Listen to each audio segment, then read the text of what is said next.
I'm working on tonight.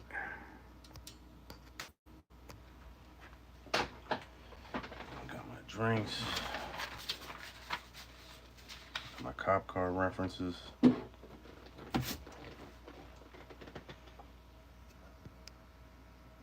Let's see here.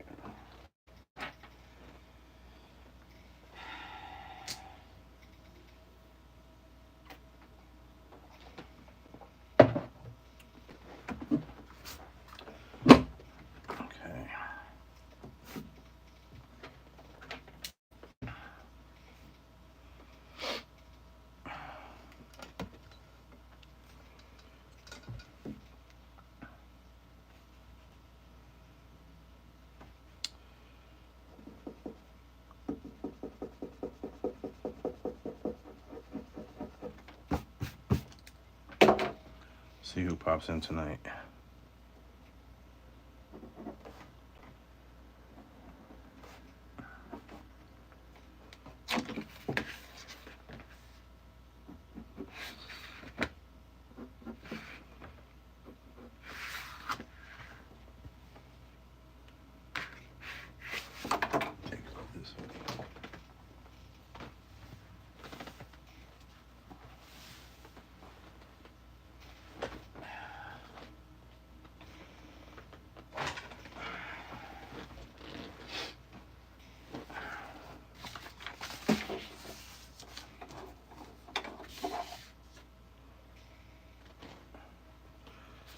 So I got some rough layouts. Process. Couple changes. Might change this guy's face a little bit. But we'll work on that in a moment.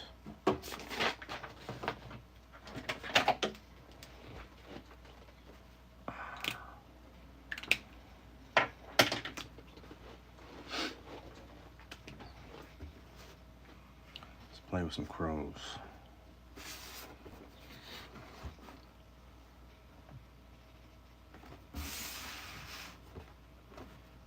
Set it off.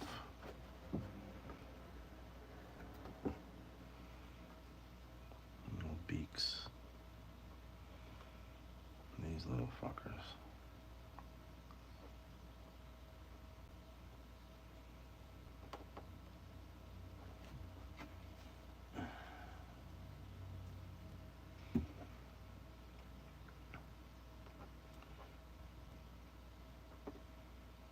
Doing this yesterday in pencil.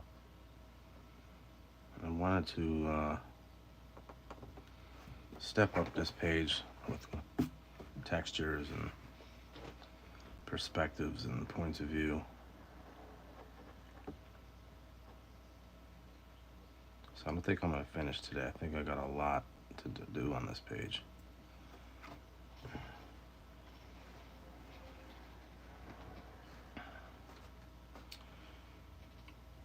We'll get it in. I'll at least get a good jump on it.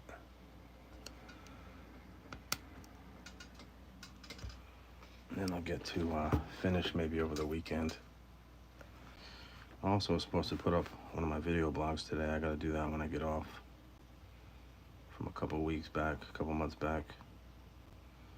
I've been doing that on Fridays, dropping a video blog.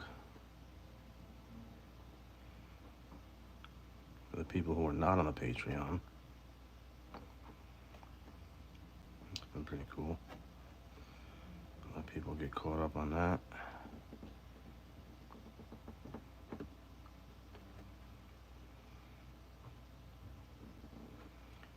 This is my bird's eye view of a scene change from the inside to the outside of the bank.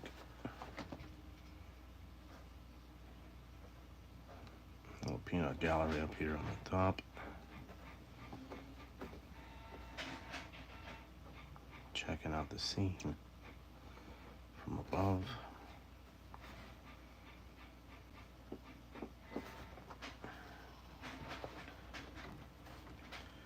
I got no music today. Last week I had a background for myself.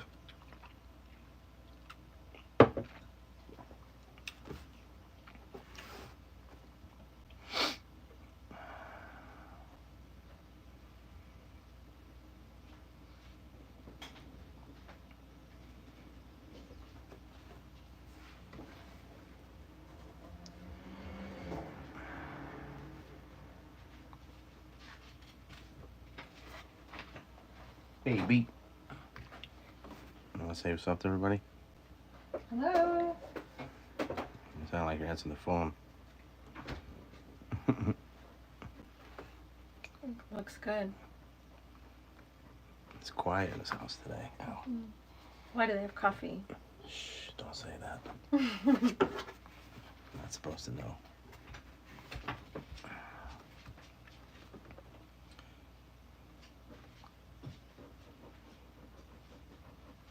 You're drawing attention to things you're not supposed to see yet. Can't take her anywhere.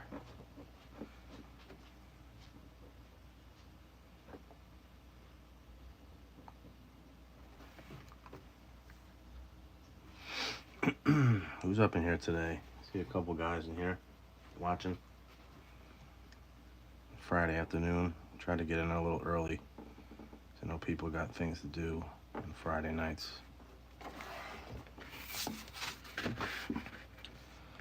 And I don't know if I'd want to be sitting at a computer on a Friday.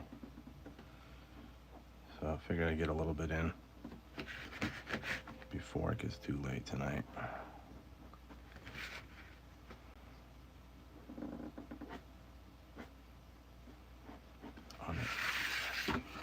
On the inking tip.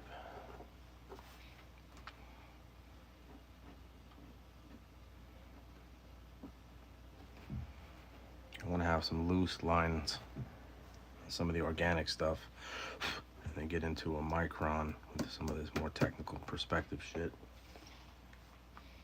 This will be a fun page leading into the next scene.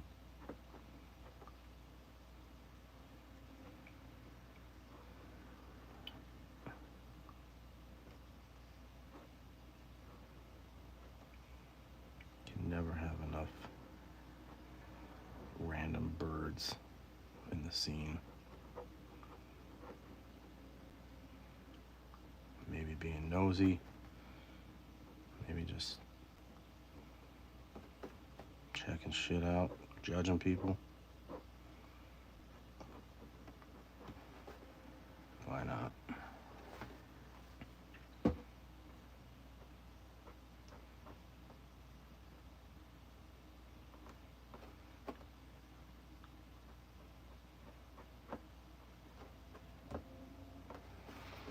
Let's see what we got.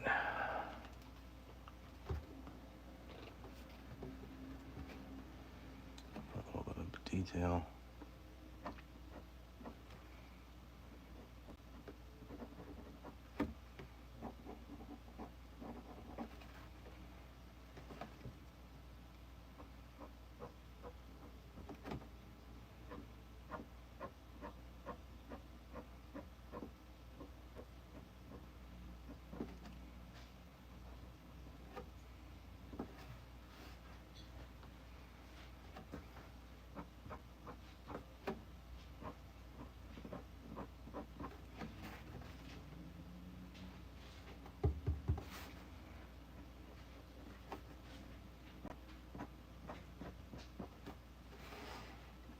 Crows are weird, because they're very smart. So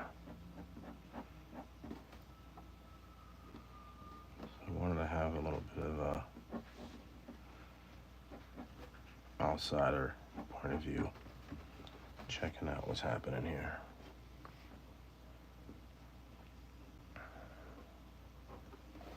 Come back to them later.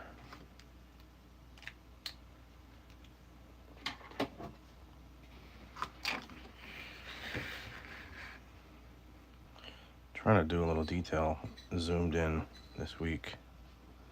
I think it just looks better in time lapse later.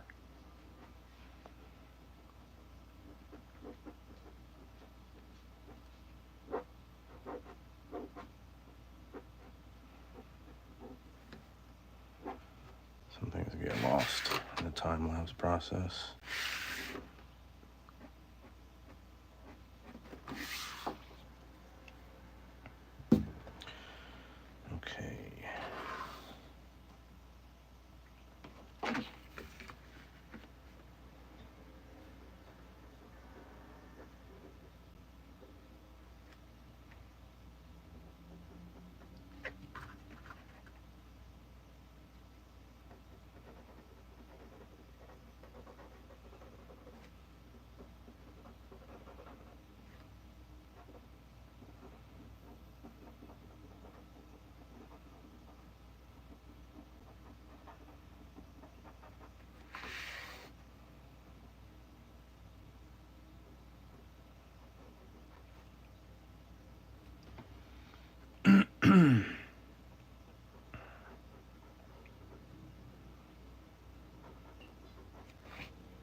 ASMR. That's funny. You can hear that shit, huh? This mic must pick up a lot.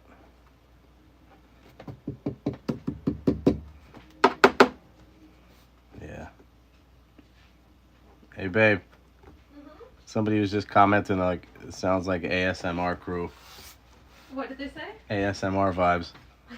Because the mic is so fucking. Yeah, exactly. Yeah, last week I had some music playing in the back, but can't get that dialed in today. Maybe in a little bit I'll have something for myself in the back. All I hear is a printer in the other room. Menthol man, where are you coming from?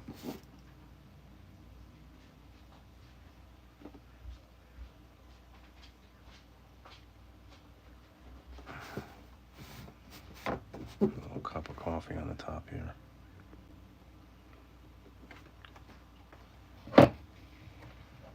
Kind of like the Matrix.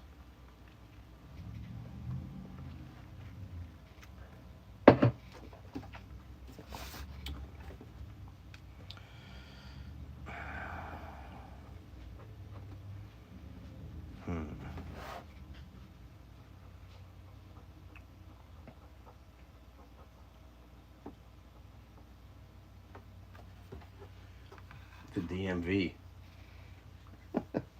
You painted a wall in DC back in '98. Yeah, man. I had some times down there. Was it University? No, what's the main strip in DC down there? It's like a main strip next to a Subway sandwich shop. Painted some big ass building. Street called University. It was like a chili bowl spot down there. It was banging. Some old school spot. Something like Mike's Chili Bowl or something like that. Damn, that shit was good.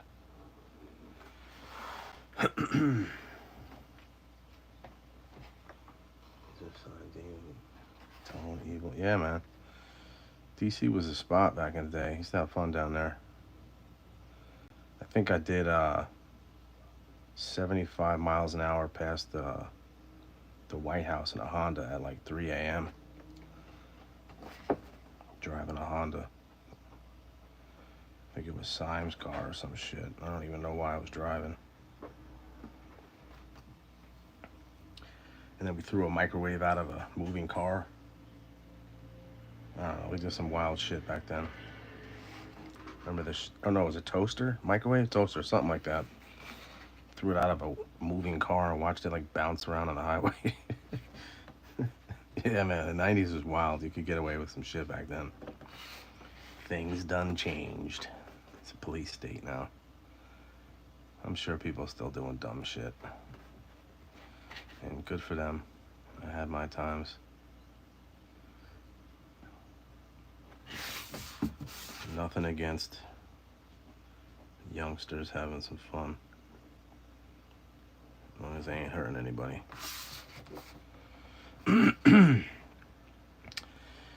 Alright. I can't do too much brushwork on this bottom panel because I think it's going to be up top where more loose lines are. All this perspective and shit's going to be a little technical, so I don't want to do too much brushwork. Let's get these guys done. You guys remind me of like Heckle and Jekyll. I don't know if you guys know who that is. It's probably before a lot of people's time. They were like some funny crows back in the day in cartoons.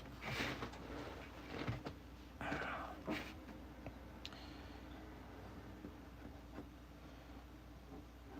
try to do mine a little more tweaked out.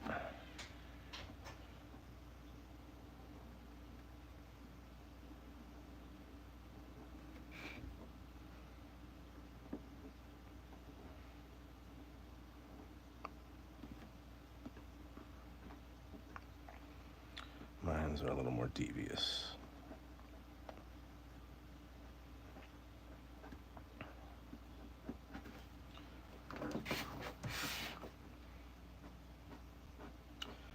These guys are in the far pushed foreground, so I wanted to have their line weight a little bit heavier than normal.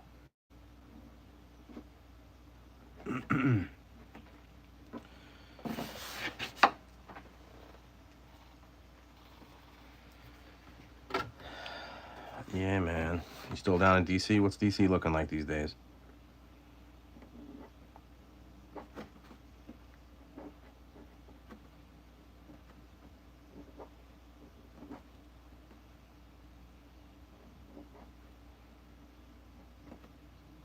You guys aren't able to vote or some shit? Is that how it works? District of Columbia can't vote? The fuck is that all about? Maybe I'm fucked up. Maybe I'm wrong. I don't know. I can't remember.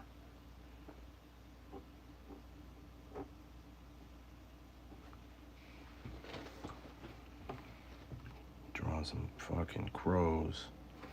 Some judgmental crows. This guy's looking pissed.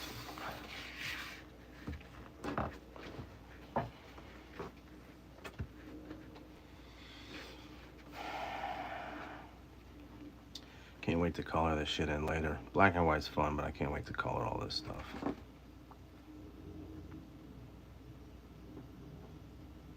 Definitely gonna have a blast with this shit.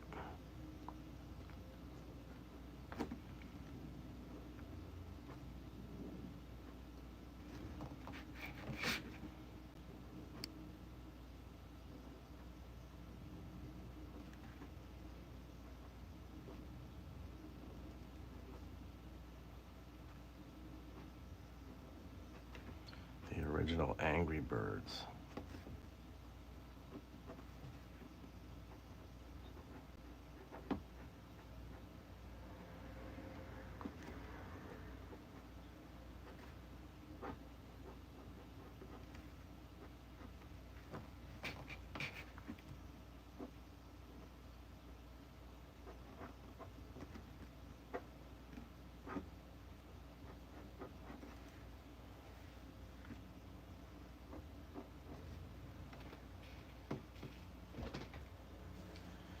Handful of decent writers mixed in with a bunch of whack ones. Yeah, you guys had cool train line spots though. I remember that. There's a bunch of dope train line spots in DC. Good freight connections and shit. It was a fun little scene you had down there. Sure shit changes though. But yeah, it's just like anywhere else, man. It's a handful of shit. Couple bits of talent sprinkled here and there. I'm sure it can be said about a lot of places. I just did an interview with, well, I did it a while ago, but it just came out with Totem's YouTube channel. We talked a little bit about different styles and eras that people came up in, and it's a pretty good chat. If you're on Totem 2's YouTube, you go check that out. You definitely get on some funny topics.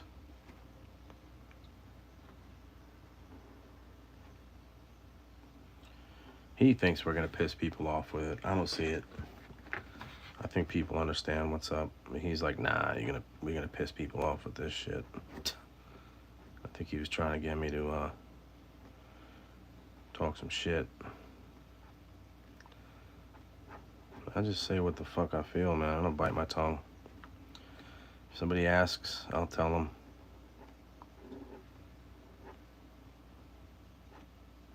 Keep it respectable. You know, I'm not out to throw anybody under the bus, but I'll talk about shit if I see it. Without naming names, obviously, but a lot of times people know who's who. If they're paying attention.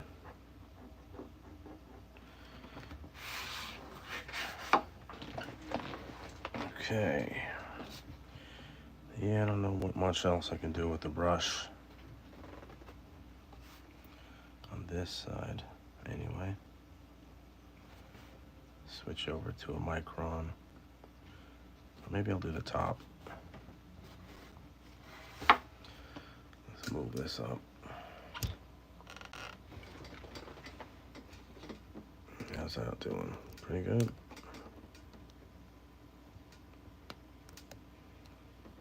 Here we go. Okay.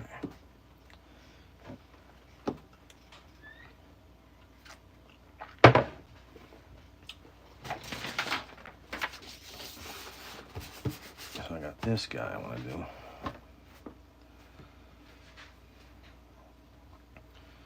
Yeah, maybe I should make his gums stick out a little bit.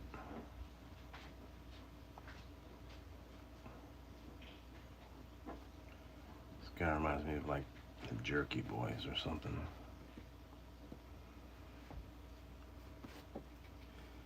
Back to work. Good looking, man. I appreciate you stopping by. Yeah, I figured some people would be at work. It's kind of how I do these things. If I catch a YouTube live, it's usually me working. But yeah, I appreciate you, man. Swing back. Anytime.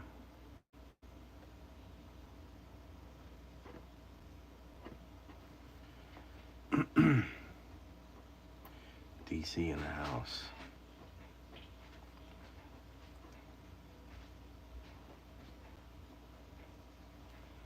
DC.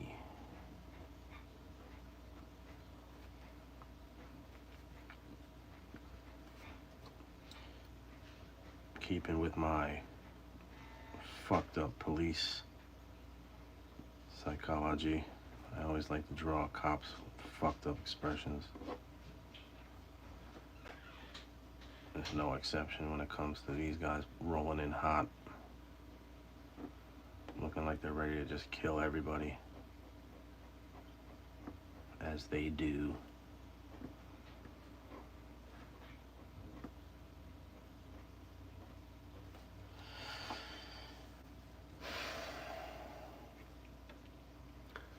See if I can get tighter.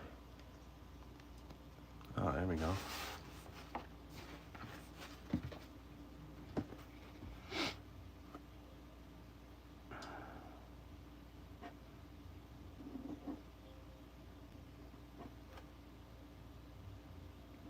Give this guy a little fucked up eye. I'll probably come back in later with a different pen and detail work.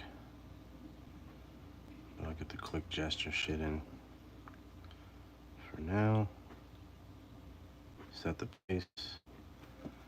Do detail later.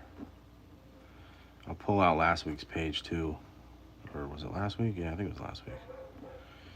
I think I just basically, just like this, I set it off in the live broadcast, but then I spent like 2 days with detail going in and just touching shit up and having fun with it. It's a different type of pace than what I do on here, because I feel like being scrutinized and watched every line. It's a different kind of drawing vibe for me. But 2 hours goes by fucking fast. Get some good work done. Then I go back in and do more detail.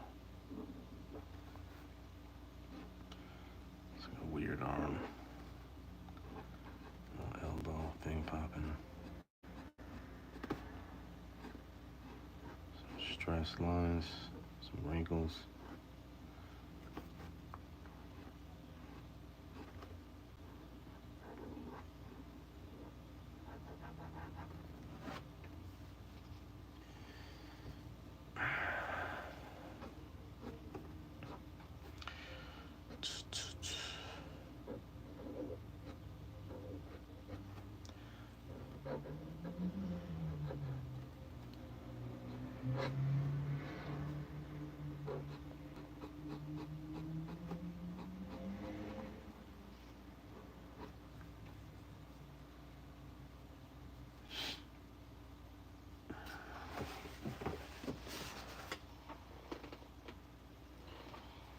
Hit that like button. if you're up in here, give that a little support. I'm in here drawing no matter what. Figured I'd start filming these bad boys. I actually watched back a little bit of the last week's with, or 2 weeks ago, I did one with my boy Dre. We were just shooting the shit. And it was kind of weird seeing myself draw in real time. It was kind of nice seeing like the lines pop off right in front. It was kind of cool. Got to see some, a little bit of a vibe I don't usually get to see myself in.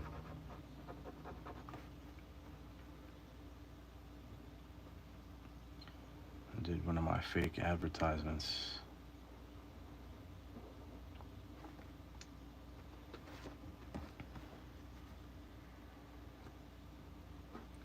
My advertisements.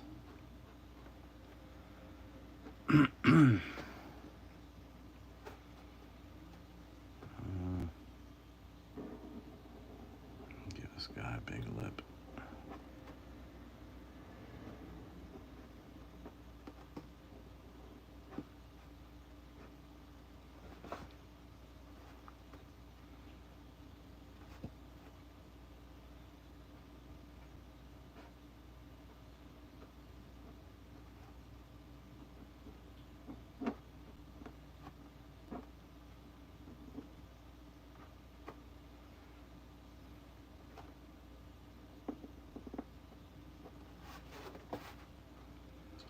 This guy's looking pretty good.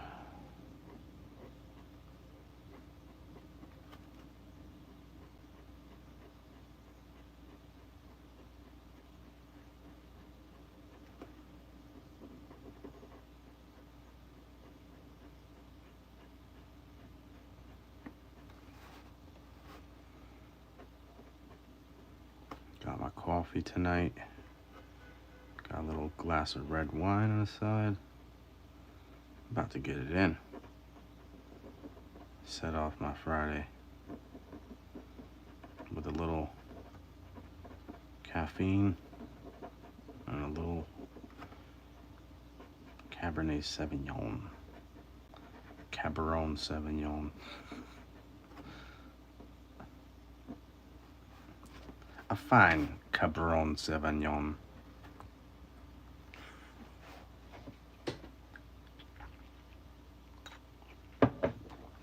No, I'm just playing.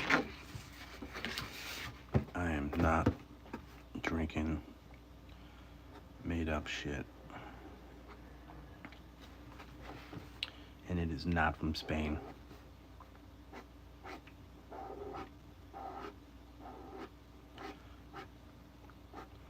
That actually will make a funny ad for my magazine, or for my comic. Cabernet Sauvignon. Play on words. Hey, cabrón. Pass the Sauvignon.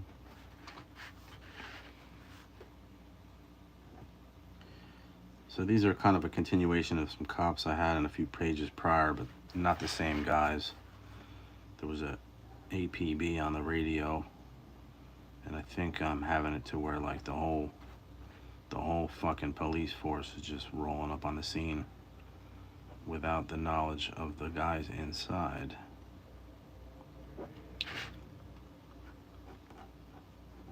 Next couple of pages will be pretty fun. Get to do a pretty big crowd scene. One being like a wall of cops, all guns out, ready to kill shit. But it's gonna be a fun way to just floss a bunch of characters. Big ass crowd, big wall of cops, all falling all over each other. Pig snouts and guns drawn. Can't go wrong with that. That shit'll be hilarious.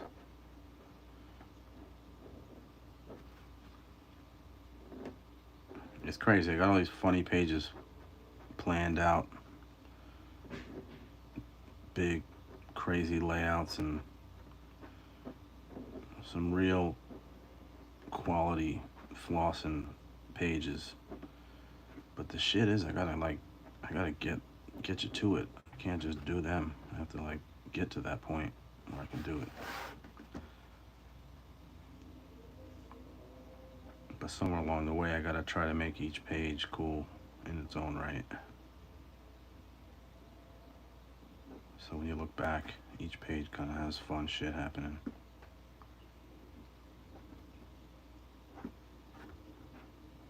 Come back to this stuff later. Do some detail in here.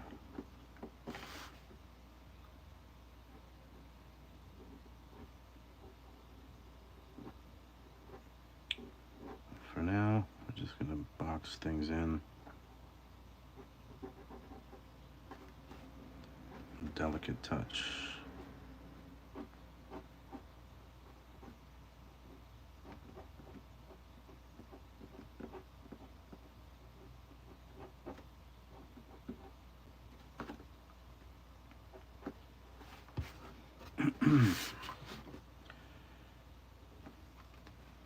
We got viewers. Where you guys at? Talk to me. Keep me company. Friday, man. I'm not in here alone. Where are we at? I always kind of plan these nights out of like nights I don't think people will be around. Trying to rack up a bunch of lives on my channel. Hopefully before people start taking note. Because then I'll actually have to be entertaining. For now, I'm just kind of crunching some numbers and putting some shit up. Getting through my pages here. But at some point, I'm going to have to fucking be entertaining. For now, I'm just cruising along. Putting up some OG content. Original content. Getting a little jump start on this channel. The live broadcast portion. Still figuring shit out though.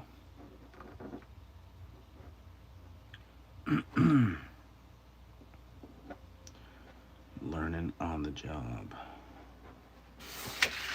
Alright, cool. He looks pretty good. I can come back to that later.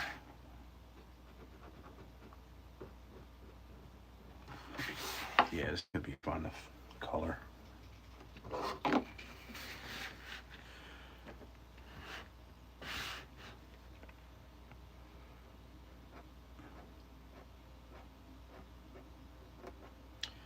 These kind of faces take me back to like a Ren Stimpy kind of influences. If I think about shit, I just draw stuff, but when I think about it, I'm like, well, where did this come from? What's the root to this particular face? And I'm like, well, this one kind of reminds me of like I don't know, what's his name? Somebody from Ren and Stimpy. Maybe some screaming face. Give this dude some stubble. Some little 5 o'clock shadow. Fucked up teeth, missing tooth right here.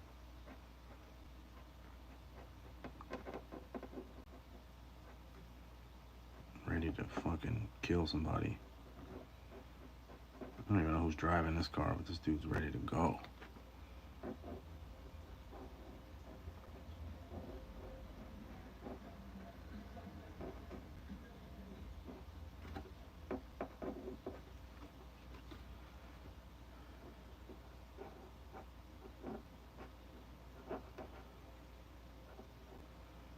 His hands are ready to jump out the window.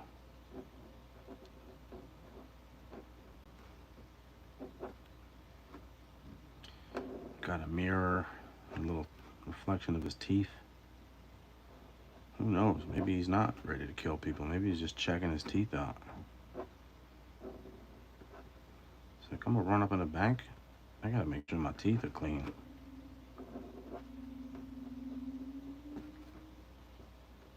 Check these gums real quick.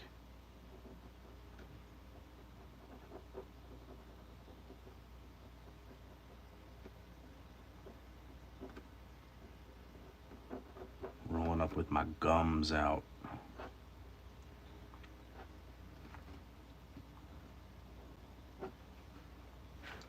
And they say nothing about guns.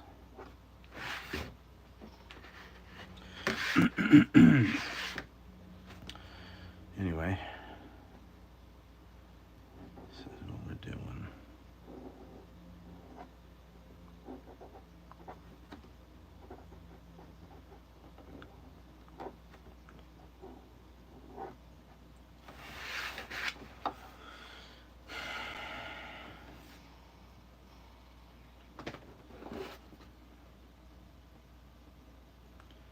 Heavy lines in the foreground.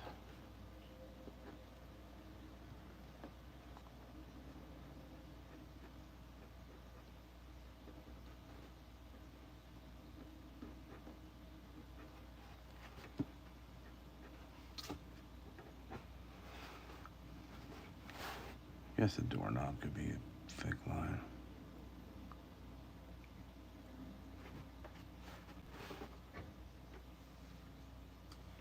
AL, what up? I mean, 1 page a day is a little bit too much for my personal schedule. I do a lot of things. And, you know, I've listened to a couple different people's opinions in the industry. Like, you know, Todd McFarlane, for instance. He's a firm believer in a page a day. And then no work on the weekends. Just chill out, recharge, family time, you know, whatever.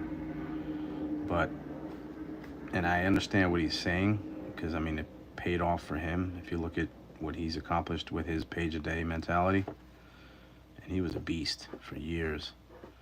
But I have a lot of things going on, so it's really not a priority. But I don't want to diminish the goal that I have set for myself.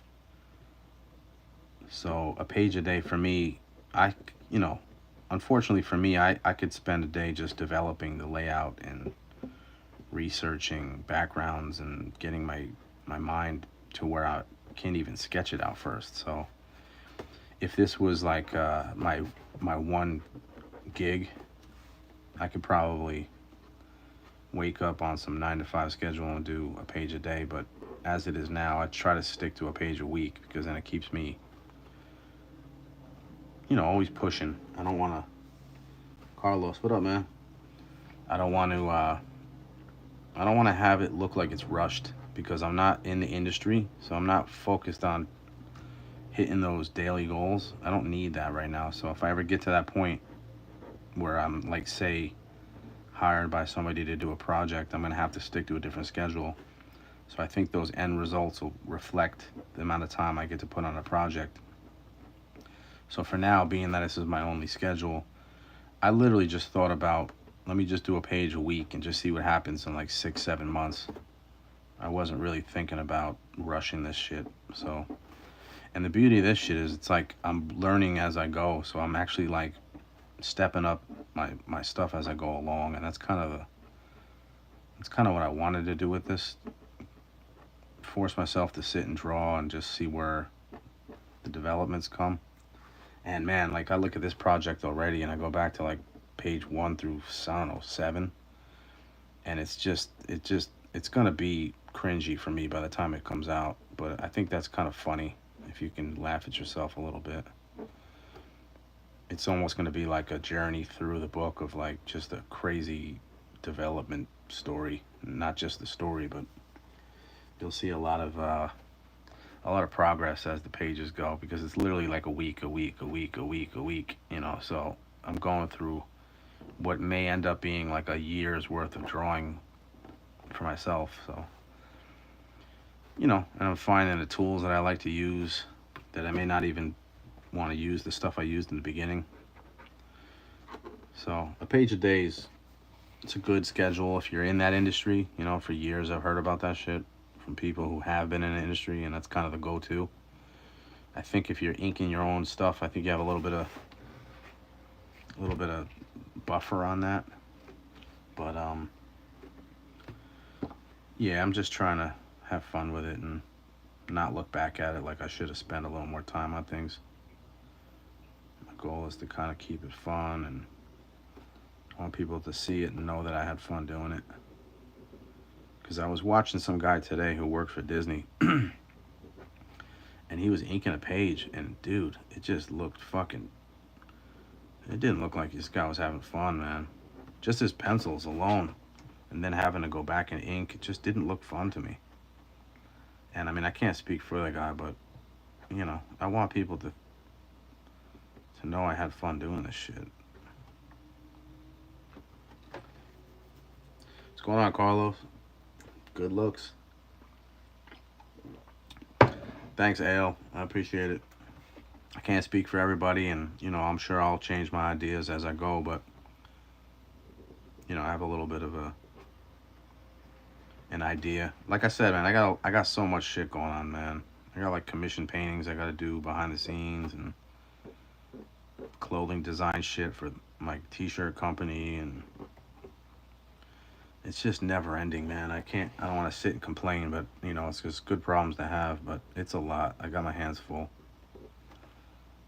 And sometimes you can see where quality can easily take the back seat, and I'm definitely not trying to be that guy.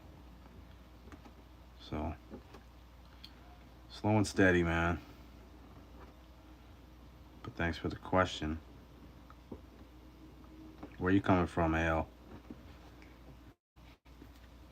I used to know a rapper in New York named A.L. Skills. He was a cool motherfucker from the 90s. Dude's still around.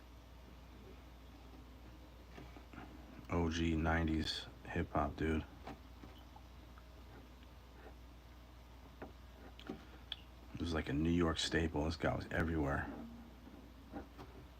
I'd be tripped out if that was you. I can't see him up in here, though.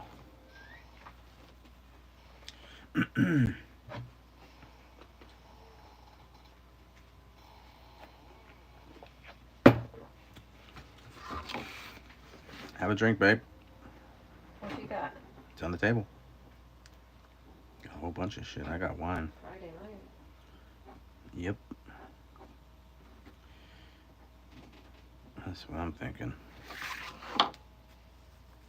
You like my cop? That face is amazing. His teeth.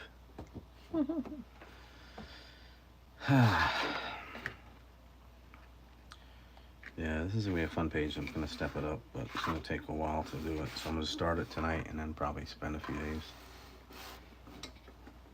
Yeah, it looks great. I can't see myself finishing all that shit. I love the two angles. Yeah, I gotta put a hard line in the middle. I gotta leave some space because I think I'm gonna have some wording. And I keep coming to realization afterward that I have like little bubbles popping up, and I'm like, fuck, I'm gonna have to cover some shit up. So I'm trying to leave myself some room for those kind of things. Yep, looking good. Thanks, baby.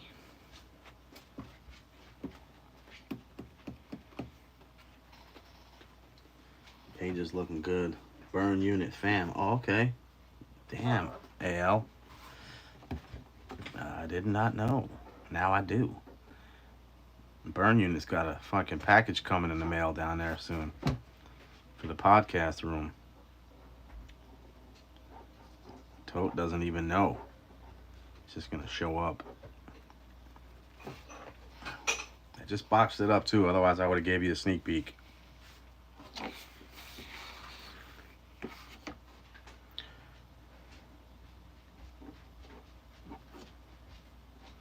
What's good, Carlos? How's Miami? No, what is it? Fort Myers, you said, right? Fort Myers. What's Florida doing on Friday?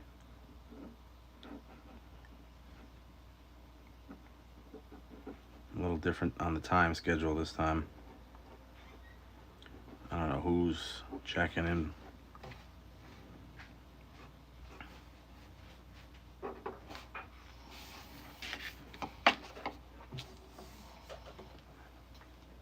Talking about the fun of it is exactly why I slowed way down painting. Been going strong since '93. 5 years ago, stopped being fun. Too old for the grind, so I paint when I want. Past the dirt road. You're saying all the right shit, dude. Believe me. That's the key. Do it when it's fun or it becomes work. Don't be emboldened to schedules that you have to do things you love at the pace of other people's schedules. Fuck that. Yeah. Comes with time. You'll figure this shit out. I think everybody does.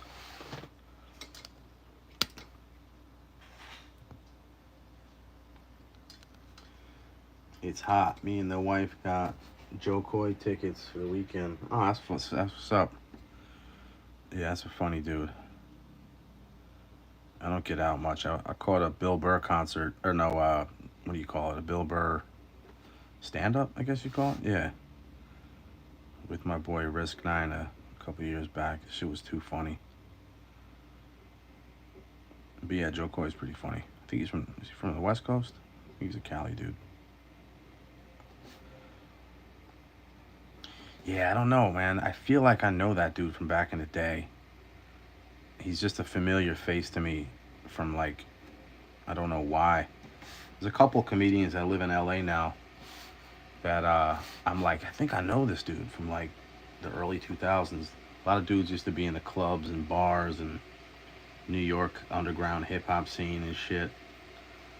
And it's weird to see people now who are like established because I'm like, I think I know this dude. Sometimes I watch podcasts and they'll have like a EWOK sticker in the background on like some back room, like in a dresser or box thing on the back of their podcasts, and I'm like, how the fuck did he get that sticker? I'm like, I have to know him or know somebody who knows him. But yeah, I kind of have a feeling that Joe Coy dude, I either do know or like friends of a friend kind of thing. But yeah, man, good looks. That you're gonna have fun on that. The tickets. He's making his Florida rounds, I guess. That's what's up. Unless he's from down there, I don't know. I think he's a Cali dude.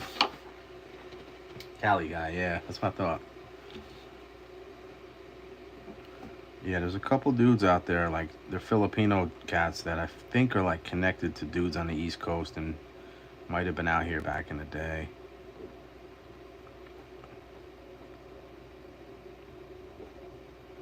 All that 6 degree of separation shit. But yeah, Bill Burr, man, that dude's blowing the fuck up. But we saw a stand up of his, I think up in like White Plains or some shit, and that was one of the funniest shows I've been to. But he's I don't know, an acquired taste, I guess. I think you either love or hate that dude. I think he's pretty funny. How do you overcome creative blocks when you have a lot of work to do? Depends, man. That's a big thing I've focused on for years. I wrote about it in this book I came out with, and I like to take a step back and re-establish the things that inspired me to start something, and change the approach. You know, what are you talking about specifically? You got something you're dealing with? I can help you with that. Let me know what you're dealing with personally. I'd say kind of like what I would do, if you know what I mean.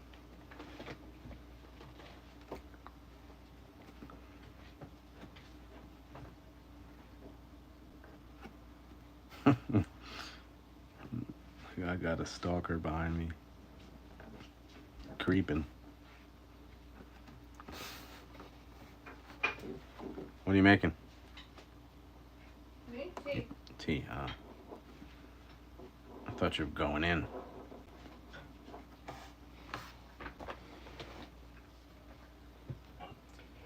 Especially when you have a lot of work to do. Ah, yeah.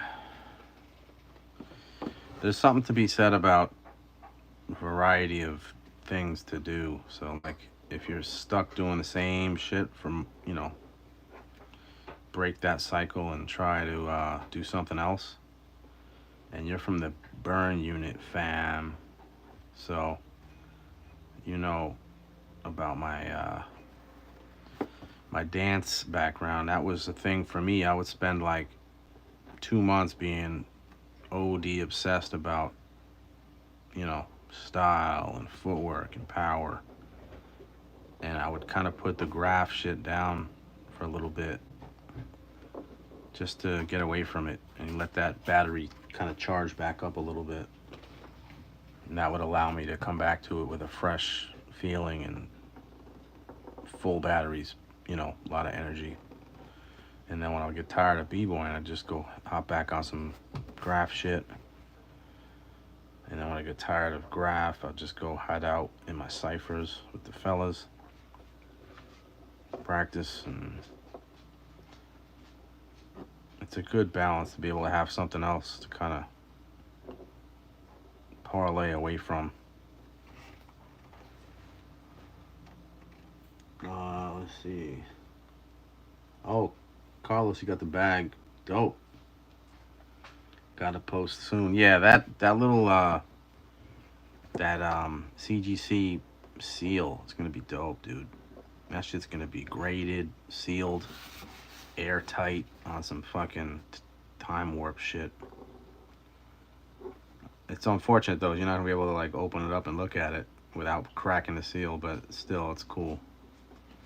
You got that shit archived, man. It's gonna be acid free, environment protected, certified. It's gonna be in like their CGC registry. It's pretty dope. It's gonna be really cool to have that shit. Yeah, you gotta show me pics when that shit comes in. I'll definitely post that shit for you. Nothing specific, but just drawing and creative work.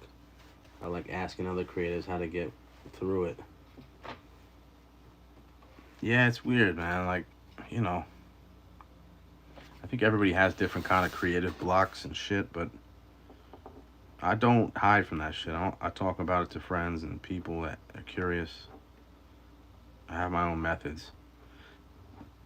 And I don't want to say I have it. I don't want to sound like the dude that has the answers for everything, because there's too many of these like those guys that show up at hotels and tell you how to get $1 million and shit. These motherfuckers just want to sound like they got all the answers to life. Anyway, I have my own formulas to fix shit for myself. So if people are curious, I'll tell them. Tell them what I know, what works for me. Might work for you, might not. I don't think the same works. I don't think it's interchangeable, but I think they might help out if you're open to suggestions. But it happens to everybody. That's the first thing to recognize, is that it's not like it's not an oddity, man. That shit happens to everybody. It's like being injured. You have to force yourself to stop, because if not, you can just make it worse. Compound an injury, make it worse. Sometimes you gotta stop, let things breathe, heal up, and allow yourself to launch out of it with like a new outlook or a new approach. I mean, some of my best pieces happened like in the spring when I took like the winter off. And I'm not necessarily focusing on shit at all during the winter, but like when I come back into it, it just feels brand new. It just feels like I have, like this pent up energy just forcing itself out.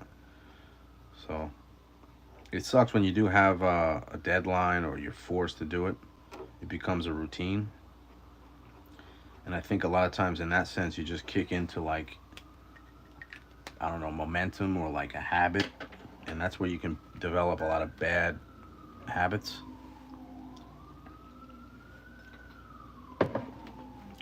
That's another reason why I don't want to do that page a day shit. Because I feel like a lot of times you want to just get done so you can get it over with. And if you start developing like, workarounds and little cheats just to get done for the day. I don't want to be that guy. I don't ever want to be that guy. I want my shit to always feel a little different. There's no shortage of artists. I think you sort of have to stand out these days. You know, especially when you're approaching something that a lot of people do. I'm like the outsider for this shit. I'm not one of these industry guys that's been in the scene for a few years and knows everybody and is just content with fitting in. I don't want to just fit in. I want my shit to kind of have a little bit of a longer life expectancy.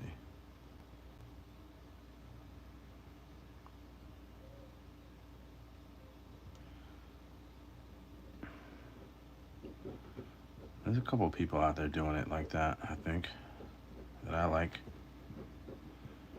Picked up a couple different books from people in the past year. They're doing cool shit. And that's not the shit on the industry. There's dudes doing good stuff out there. I just feel like the majority of it is just not the stuff I like.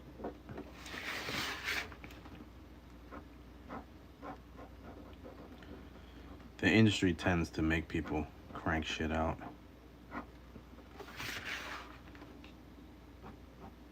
And I don't know anybody that buys stuff these days.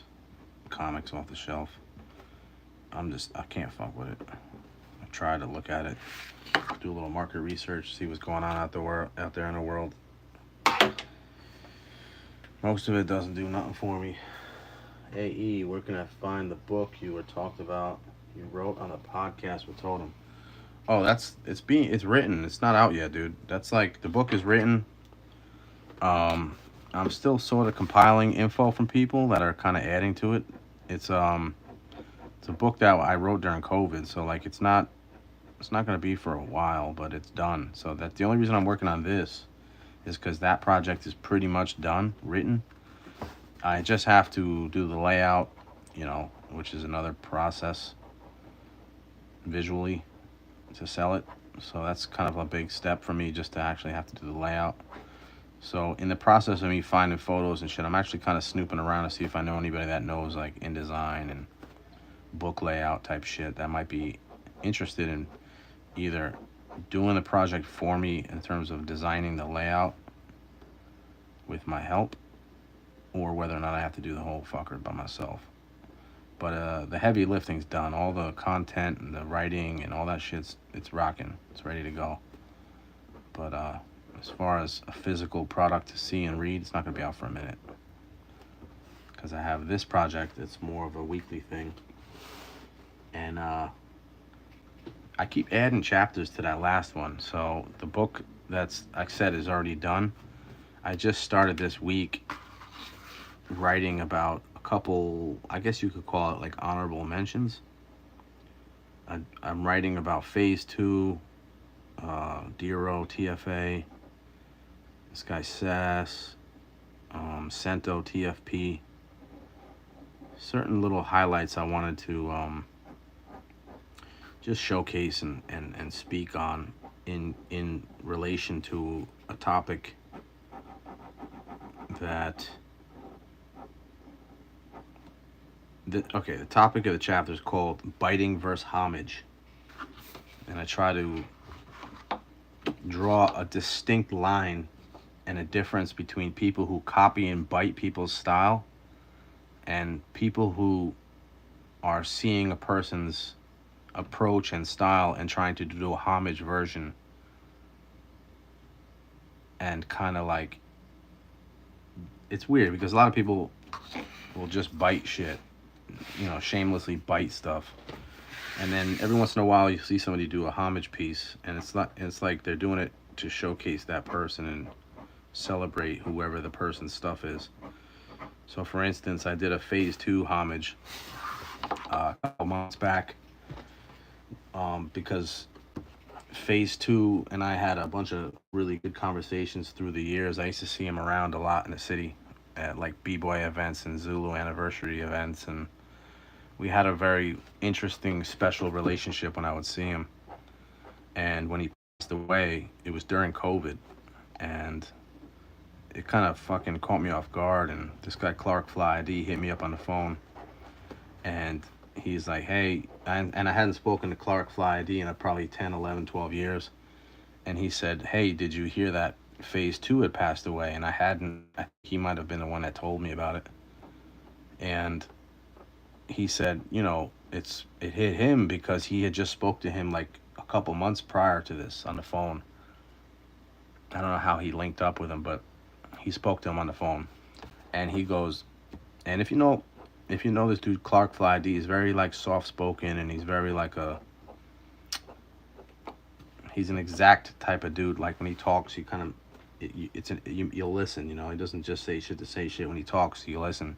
So he said, hey, you know, the last time I was on the phone with him, he just went off talking about your work for about 20 minutes straight. And I was like just kind of caught off guard because I had just heard that he passed away from him. And here he's telling me this on the phone. So, and I had said to him, I said, yeah, I said, you know, I knew him back in the early 2000s and the late 90s. And I hadn't seen him. I also knew Vulcan through the years. I'd seen him around. But I had lost touch with all these guys. And the last time I saw phase 2, I drove up to Connecticut in the middle of the week, like a Tuesday, to paint in Bridgeport at this spot we used to paint. And there's nobody there during the week. It's usually like a weekend spot. So I thought, oh, cool, I'm going to sneak up here during the week, do a piece. And he's up there by himself doing a piece. And so we kind of kicked it the whole day. And he was super excited to see me because I hadn't seen him in a long time. And we linked up, caught up, and then I got a really cool photo of him painting his piece. He like posed for me and shit. Anyway, that was the last time I seen him, and that probably was around 2007, I would say. But anyway, I wanted to do a homage piece for him. That's where this is all going. I'm just rambling, but I didn't want to just do a piece, a phase 2 piece with my style. I wanted to kind of look like what it would feel like if me and him were hanging out and both did a piece together. And so I kind of like studied his shit for a little while. I went and looked up a bunch of his stuff, and you know, I wanted to do a piece that almost looks like I took one of his outlines and just put it through my kind of filter. And so and then at one point when I was painting, I was like, well, what's stopping anybody from saying I'm copying his shit? But I mean, obviously I don't need to copy people's stuff, so I wanted to kind of I wanted the point to be that it's a homage piece that has his 70s approach mixed through my approach. And so I started to really think about it, like, what's the difference between a homage of something and somebody just straight chomping off somebody's style? And then I try to look around at other people who may have done this type of thing in the past or whatever. And there is some stuff out there, and I was like, well, let me just kind of write a little bit about this homage versus biting concept. Because if it's not explained properly, it can definitely be a gray zone for people to not know what the fuck is up, first off. Or two, play dumb and just copy shit and say they're doing fucking homages, which is not the point. So, yeah, so the book is still being kind of fleshed out. I got about 18 chapters, 19 chapters, you know, good, thick content. But it just keeps growing, and it's in the process of me trying to do layout, so I'm not really in a rush gathering photos from people. I'm still getting people's words back for certain chapters currently, so there is no rush. The thing me and Totem was talking about, he has like a little bit of a sneak peek. I printed out what I had, I think, at that point, just for him to dive into if he gets a chance, because he's in it, Totem's in it.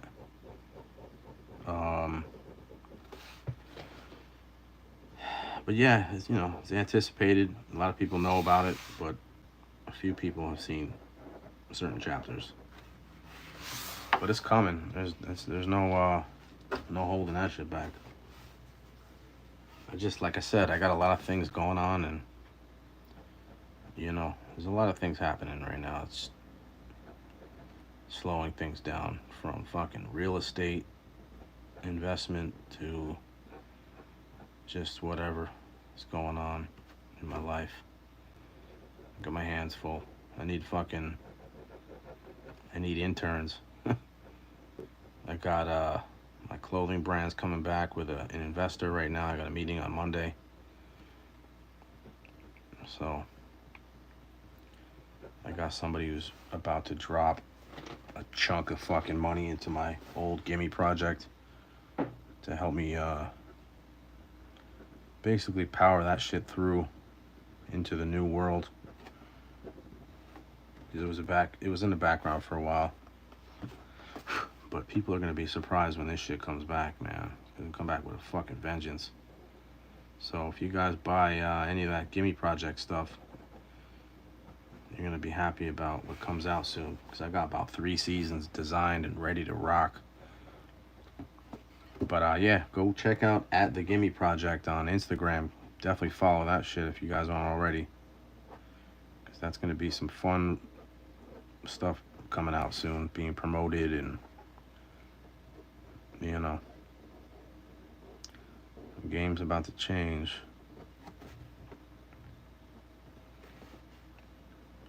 Yeah, the Gimme Project, that was my shit, man. So I'm happy to see it coming back, because it was on the sidelines for a couple years.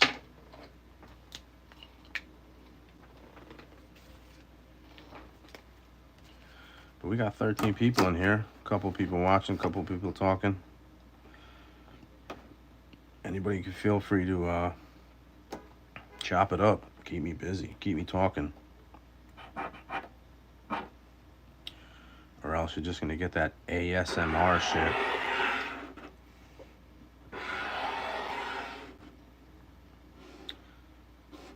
Picture page.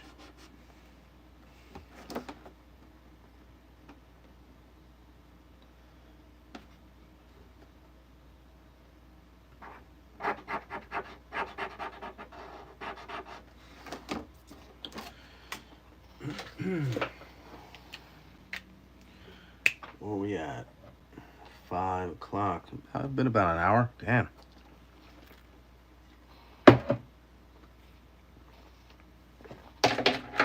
Does go fast.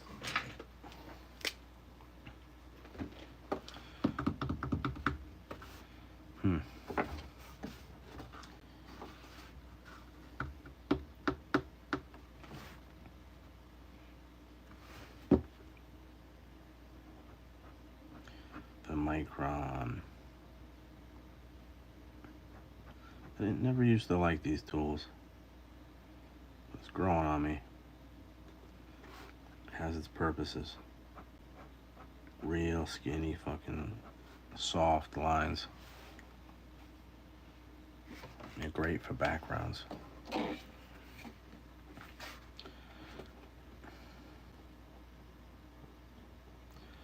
It's just so fine. I don't even know if this stuff's gonna translate to print.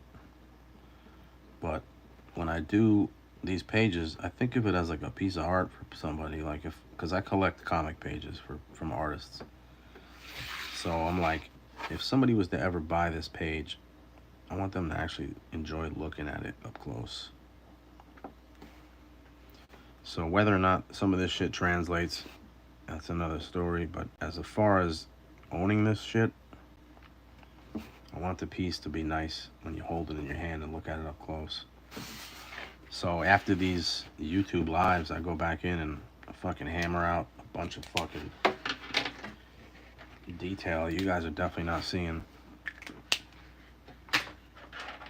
Let me see, I'll pull out the page from last week. Let me see where that's at.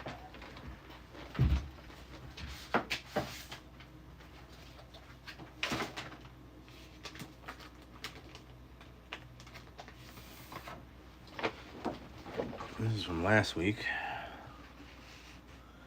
Top panel, this guy standing on a table.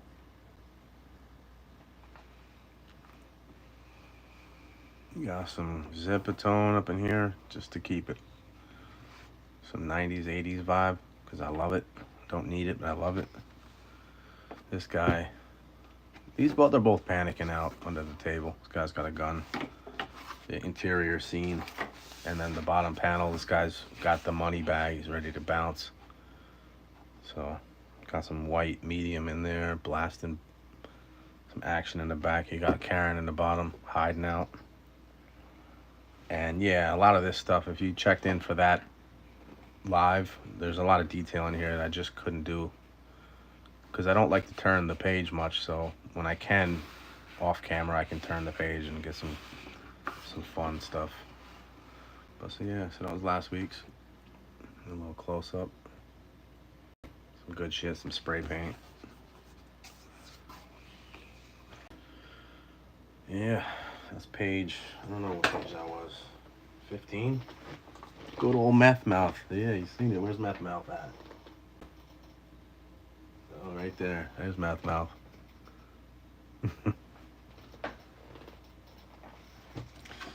This guy got some meth mouth too, now that I look at it. Shit. Is that a recurring theme in my stuff? Damn, I gotta watch out for this. Meth mouth. Yeah, I can't see myself putting these pages up for sale, Carlos. I mean, you know, you never know. But that's one of the things like I've noticed. So when I was old enough to start buying comic book pages, my boy, what's his name? Costas Saramidas. He put me onto this page called Comic Art Fans. And this guy Bill, he's on here. He's got a page on YouTube. Anyway, he's like, yeah, you gotta check out this site called Comic Art Fans. It's like a bunch of people who collect art. And I was like, comic pages? Like you can actually buy the original pages? This is back in like 2008 or something, 7 or 8 or something.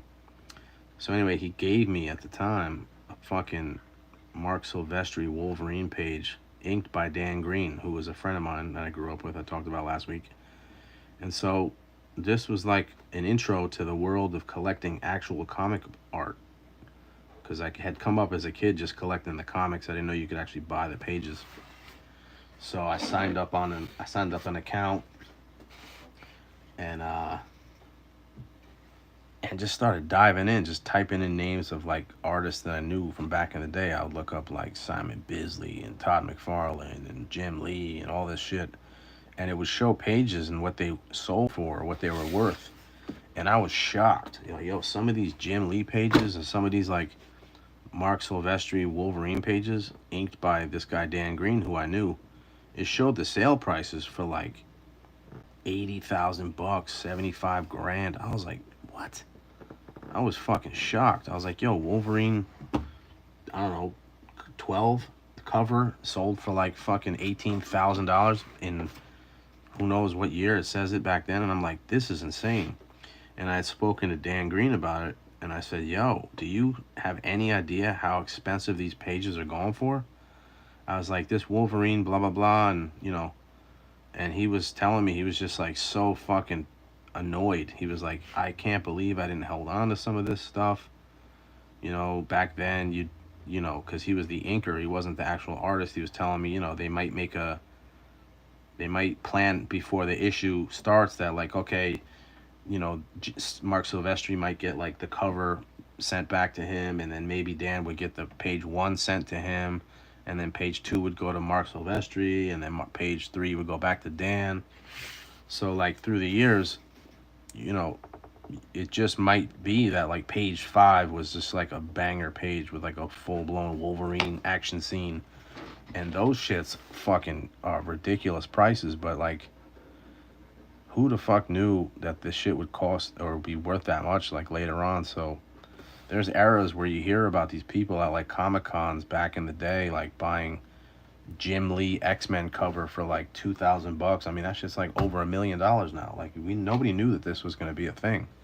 So my point that I'm getting at is like, I think Todd McFarlane to this day owns all the pages, or you know what's left that he owns, of the Spider-Man series that he did with Marvel. Not the Amazing Spider-Man stuff with Venom and all that shit, but like when he went and did his own Spider-Man page. I think he held all that stuff. And I think maybe through the years, like let a few of those go to, you know, to pay bills or whatever. But I think for the most part, that, and I think the Spawn pages, maybe, I could be wrong, but I know that was the first time I started to hear about a person like really controlling or being aware of the actual value of these things, and he held on to some shit. And you know, I'm sure there's exceptions out there because I've seen some stuff at Comic Cons where I'm like, wait, I thought that page, you know, so who knows. But yeah, so as far as this is concerned, to me it's more personal.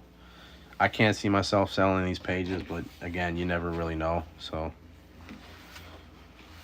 it's more about the end result that I'm going for these days. The printed edition, whether or not that actually demands a you know, how it turns out, and if it gets sought after by people, if it brings people to my to what I'm up to. That's really the goal. And you know, who knows, it could spiral off into like 5 other things, but the original pages I'm keeping for now. I have no rush to get rid of art. I can sell this stuff forever. And especially if these are like early developing pages for me, looking back, people are gonna be like, yo, I want that early shit. How much is that early shit? That's what they do with my graph now. You got any old paintings? You got any old pieces from back in the early 2000s, late 90s? I don't care about the price. What do you got? It's funny. But yeah, so who knows? This stuff might hit the market someday. But yeah, if you go to heritageauction.com, dude, they got like big seasonal auctions. They're advertising an auction right now for I don't know when it comes out, but yeah, these pieces are moving, man. And like these big rich tech bros from like the Silicon Valley are buying shit for like $1 million, and like just outrageous deals going down, dude. It's pretty fucking wild to see it. And I bought something off of the last Heritage auction. I bought a Simon Bisley Lobo Batman page. And I didn't know it, but they sent me like a catalog in the mail like a couple months later that showed all the artwork that was in the last auction. And like the book was insane. Like it's a gorgeous, really well made catalog of the pieces that sold in that auction. And it showed the prices, and it was really an impressive book to have for history's purposes. I didn't realize that they actually went above and beyond and like made this book and sent it to all the buyers from the last auction. So if that's a normal thing, that's new to me. Like I said, I'm not really a big buyer, but I do buy art from time to time. And a couple of things popped up on the market that I wanted to try and get a hold of. One of the main pages I wanted to get, I didn't get a grip on, but the backup plan was the one that I ended up getting, which is a really dope Batman Lobo page. And I keep pulling shit out. AL, yeah, let me show you this real quick. Give me a second. Okay.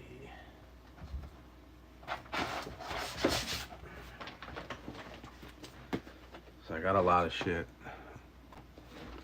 I don't want to floss art online like that. I'll show you the page that I did get. So this is a classic Batman page with Lobo. Batman Lobo, page 13. Lucky 13. So, yeah, you're not going to get people pulling out art on YouTube, so check this shit out.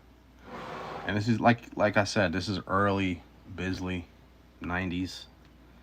So, I got a piece of the action. I was not mad. This is funny to me. He like stuck in a little face on top. You got the penguin in the mix. Some shoot up. Oh, look, some cops. That's even funnier. Yes, interesting. Look at that silhouette. That shit's dope. Yeah, he was on some shit. And then, you know, a little teaser. I don't want to get into it, but I got some gems. I have some gems. I am very fortunate to have a connection to a few dealers. But when I can't and shit pops up on Heritage, Heritage is definitely reputable. So I bought from them through the years, here and there. I'm sitting on some shit, I'm not gonna lie. And I told Bisley, because I kind of every once in a while catch a weird like WhatsApp FaceTime call from him, and I've showed him some of my stuff that I have of his, and I think I have probably, as a collector, not a seller, not a dealer, I think I have maybe the biggest Bisley collection in America, if not definitely the East Coast. So, and that's straight fanboy shit. Like, you know, I ain't too proud to say it. Like, that dude to me is the top of the food chain. He's getting older, you know, but all respect due, like, he's definitely the shit. Oh, you picked up 1 to 3 EPHK. Dope. Yeah, man. Like, you know, it's not in English. You can't read it, but the fucking quality's dope and the art is awesome. That's pretty cool. You hunted that down, man. Yeah, man. I like passing stuff like that off and people going and following up. It's fun. You'll get a kick out of it. It's funny. I pulled that stuff out last week or whenever, and I found another thing. I don't want you to be on a fucking spending spree buying all the shit that I like. Oh, check this shit out. If you're into comics, you'll get a kick out of this shit. I just got this in the mail. 1998 sealed Bisley Wizard cover. Still in the bag. And like the reason why I bought this is because this painting was the final product of the cover that was this Wizard issue, whatever, right? But I didn't know till years later that there's a couple prelim sketches that led up to this.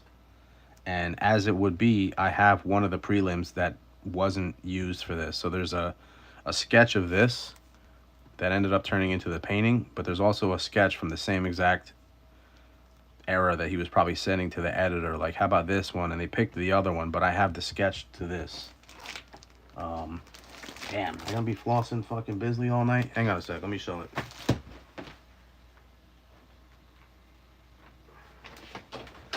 Okay.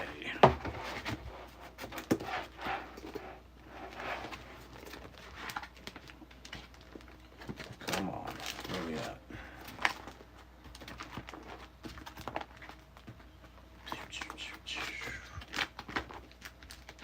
Bear with me.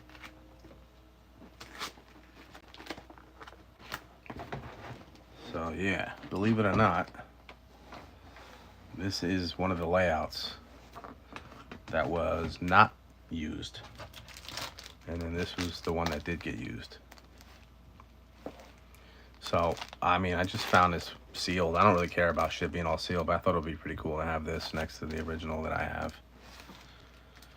And it says on the top, I don't know, Wizards of the Coast, something rough. So yeah. And I've seen the sketches. I've seen the other, the ones that did get used. And I'm an artist all about the process. So like, I enjoy roughs and sketches and things like the scribbles that end up becoming something special later. I like seeing the process behind the scenes. But yeah, that EPHK is dope. Here's another one. This is what I was trying to tell you. You fucked up because I got this. This is also dope. It's another cool quality. It's kind of got a goofy line to it, and I just like the way it's drawn. It just feels like it almost feels like Japan kind of shit, but it's just fun. It's loose, it's goofy, indie. It's full-blown independent shit. And it's got, you know, just a fun vibe to it, so I just picked it up. I didn't know what the interior looked like. I just saw the cover till it showed up. But If you know, like this dude Jim Mahfood, he's got like a loose vibe style too. I love that shit too. There's just certain shit I kind of like. I like the loose, I like the technical, but I like people who are like mixed, like loose and technical. Like that's a dope little setup. But you know, kind of has like a little tank girl vibe to it. I don't even know who this is. Black Dwarf. Hit me up. I'll let you know if you're curious. I got plenty of goodies. But yeah, 1 to 3, that's cool. I didn't even know what numbers was out there. I just grabbed a couple because I wanted to look at it, touch them, go through them, see what I like about it.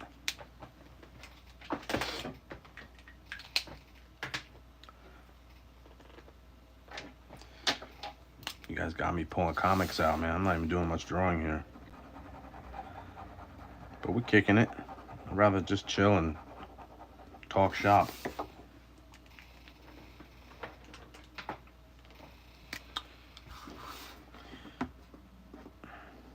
It's weird. I don't even consider myself really into collecting comics, but like I do have weird shit that I'll hunt down just because I want to have it. Like that weird Wizard cover. When it came out, it wasn't even like, I wasn't even collecting Wizard or looking at Wizard back then. I had a couple early issues where this guy had like a how to draw. This guy's Bart Sears had a page in there and it was pretty cool. But like the whole weird price guide era of like comics having like a specific price and people thinking that that's like law. I think that's the reason why that print, you know, Wizard magazine kind of went out of business. I think it kind of fucked a lot of shit up in the industry and pissed a lot of people off. But that's for somebody else to tell that story. I've only heard a couple things on podcasts. But yeah, Wizard was around for a while when I was a teen. And then kind of when I popped back in, that shit was just gone. So I just heard there was a couple lawsuits or some shit. Some people got owed money, or I don't really know.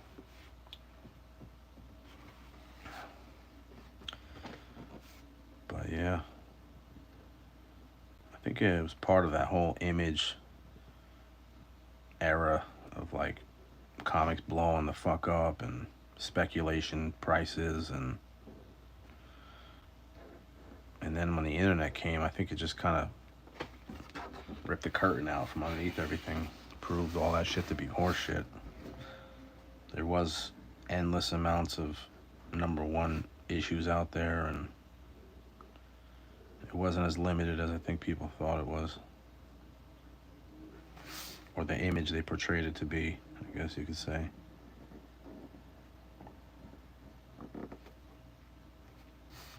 But yo, Carlos, how's that bag? That Jim Lee limited shit that he sent you. I don't even know what that shit's about. Is it cool? It's just a backpack, but sometimes you can get a cool backpack.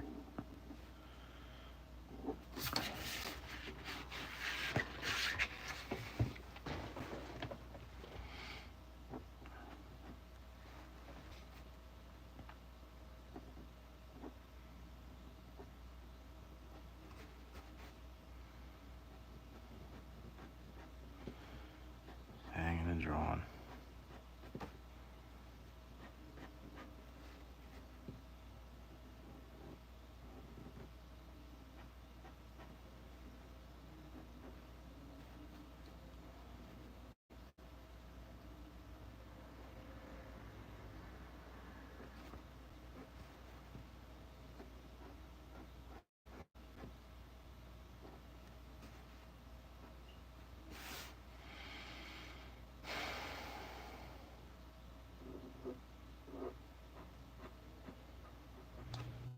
Yeah, there's a big difference from this and my first couple pages. And I laugh because if I hadn't done those, then I wouldn't have made the progresses that I made.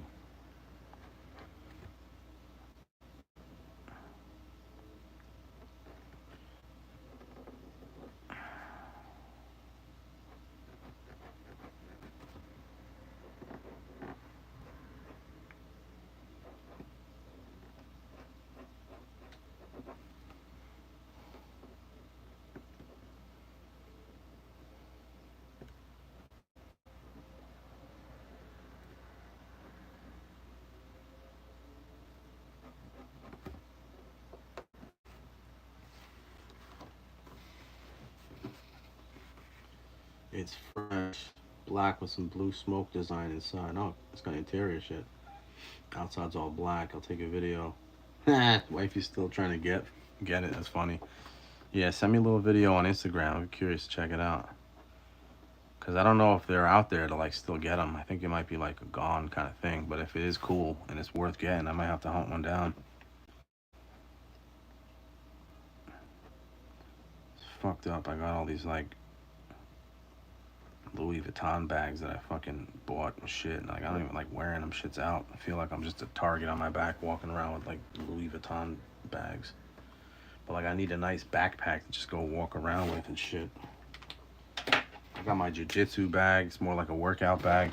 I probably wouldn't really wear that in public, but I heard about that Jim Lee bag and I was like, I might have to invest in the bag. They were raving about that shit. So you'll be my litmus test. If that shit's dope, I might have to hunt one down.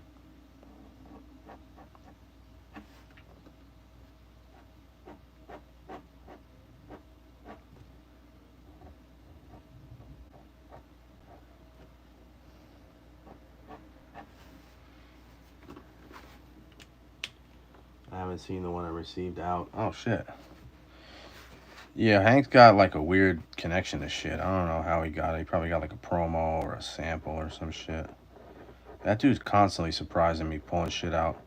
After I get off here tonight, I'm gonna go kind of check out their auction it starts around 7. The fun shit happens around 8, 9, something like that. So I'll probably go check them out. See what those guys are doing. I haven't popped into that auction in a while. A couple weeks anyway.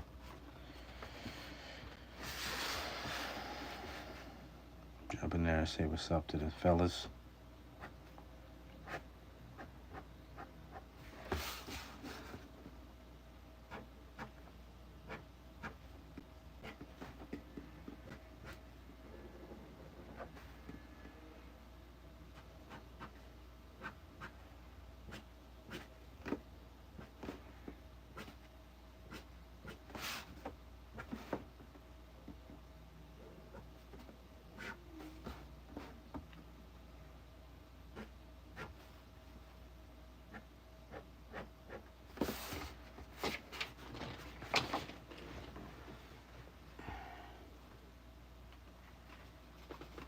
Yeah, could be. It might be limited. I don't know.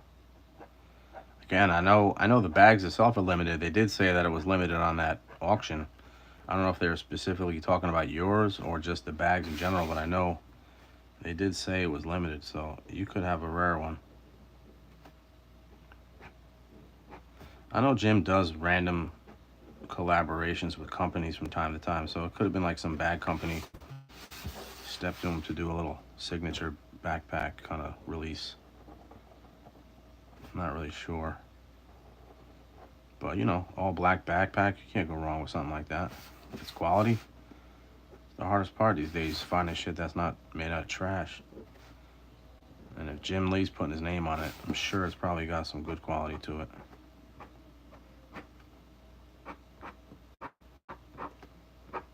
He's a pretty good businessman. He makes good decisions.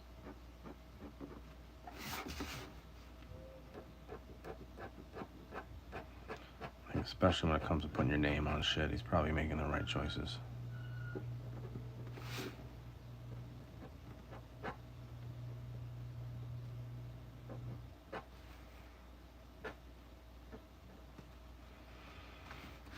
So here we go. We got a fucking cop cars flying in. I just got the Revolt print from the framers too. Oh yeah, Semi Flicks. I'm curious what you got. So the museum released the screen print, or was it something that he brought down and sold? I did a print release with them a while back.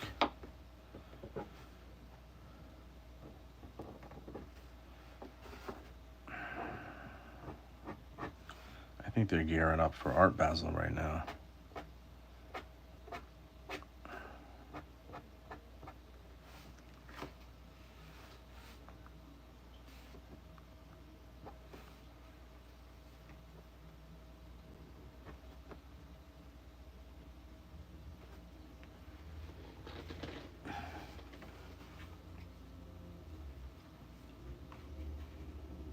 Oh, dope. Yeah, I said I was wondering what he was up to these days. That's cool.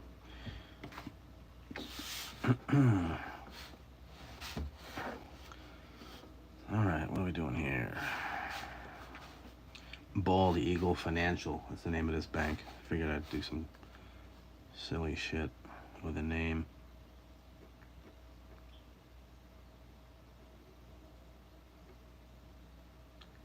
Try to make this look like rock lettering.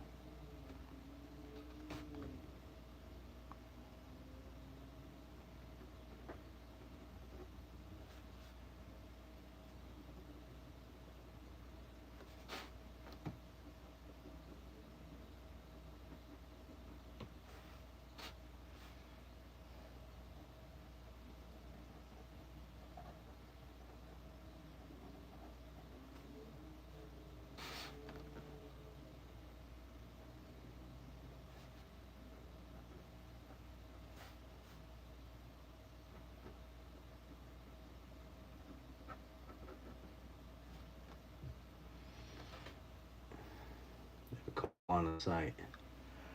Yeah, I'll take a look. I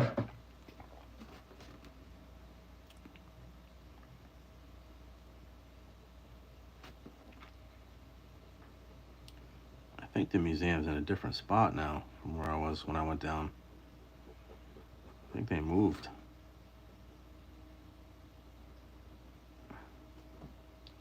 I don't think I've been to the location it's at right now.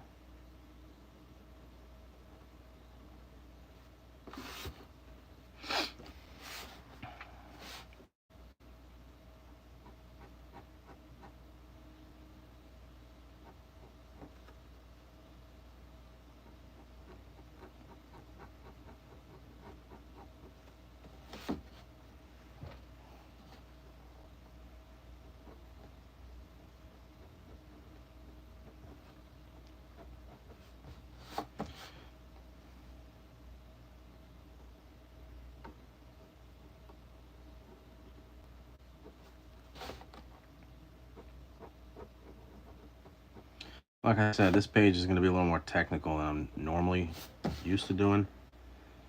But, you know, for myself, I wanted to try and push it a little bit. So it's going to be not as fun to watch doing technical shit, but I had to kind of want to push this shit. So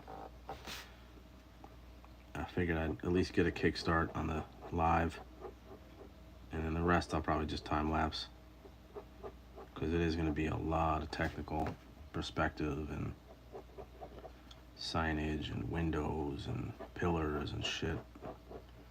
It's not fun to draw that stuff, but the end result can be pretty fucking cool.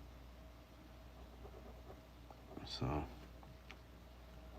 you know, not everybody wants to see the process, but the end result's always cool to look at. Some people want to see process, so get a little intro today, and then the final, like maybe next week, I'll pull it out.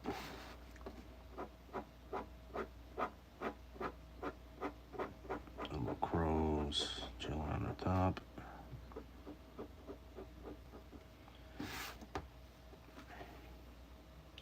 They moved around the block. I believe they're getting another spot also for some hip-hop history. Interesting. Yeah, I don't know how they're doing these days. They came out with a book I have a piece in. But, you know, nobody's reached out to send me a copy, which I'm, you know, not too happy about. I kind of feel like if you ask me to put something in a book and I don't hear, and I hear through friends that, you know, a year later it came out, and then I have a picture in it, and then nobody reached out to send me something, I kind of feel a little dissed. So I didn't even know I was in it until a friend of mine told me. So I'm like, well, where the fuck's my copy? You know?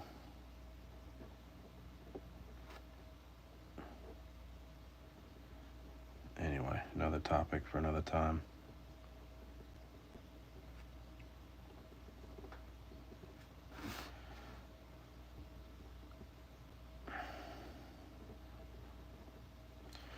Friday night.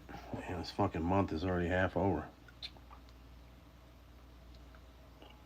I don't know how it happened. I feel like it was just Halloween.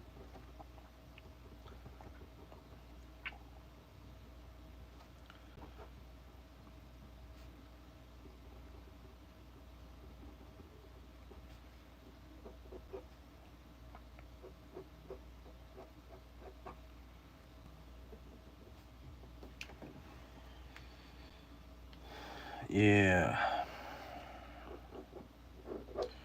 What you doing tonight, Carlos? I appreciate you checking me, man. You're one of my new homies that just popped up out of nowhere. And you really been pulling up. It's cool. I got a lot of dudes who been loyal for the years that are just not really, onto the Facebook shit or, you know. But yeah, I posted this shit up and you definitely been checking me, man. I do appreciate you. And we're gonna link up. I told you my boy Tech is last week we spoke about him and I said I think he's on tour with this show, and then sure enough he hits me up and he was in like, I don't know, some city somewhere, Tennessee or some shit, with another one of my homies, and they were like in the hotel getting ready to go do that night's performance. So it was cool to catch him out there. Spoke about him in that interview I mentioned earlier with Totem. I gave him and a couple of the homies like some real high praise, so I wanted to make sure that they caught the interview. And they hit me back, him and this dude, Why Not, my boy Tony. They were hyped. They checked the interview in the hotel room. And I got to catch up with my boy Tony a little bit. I hadn't spoke to him in a while. Chilling with the fam tonight. That's good. Yeah, man. Friday night. I'm kind of conflicted about these lives because like Fridays, I like doing shit on Fridays because it's, for me, it's like I'm just kicking it anyway. But like I know people do go out in the world, so I don't want to try to be doing some shit on a night when people are like out.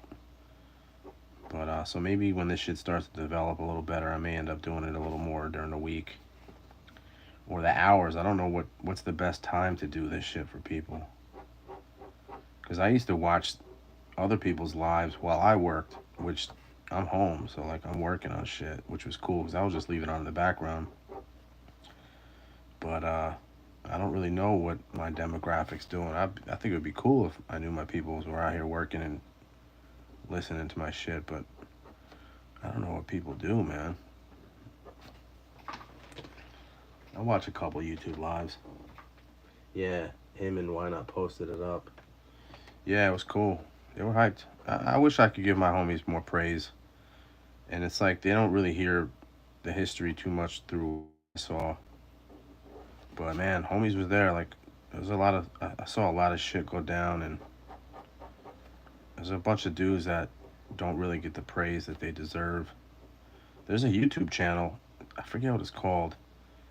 It's just like raw cypher b-boy footage, and I don't know who runs the page or who's submitting the footage, but it's like grimy early 2000s like cypher b-boy battles and footage from like home video type shit. Like somebody's digitizing these footages and putting up these battles, and it's just like crazy old footage, and it's not the shit that you would see in these like videos at the time. It's like real in the fucking club, kind of in the battles kind of vibe.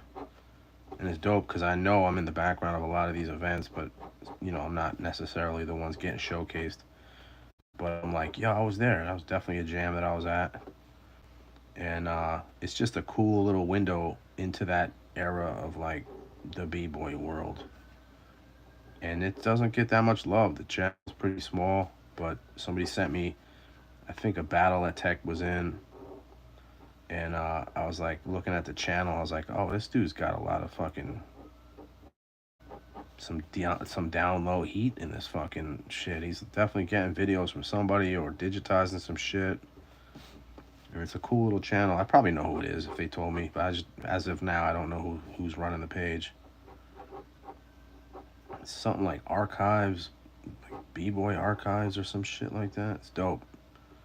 They keep putting up a lot of stuff from like the New York tri-state area, and then like random shit in like Seattle and Cali. So I don't know if people are sending him stuff, but it's like grimy, dark, pixelated footage, shit like that. Because the cameras were terrible back in the early 2000s.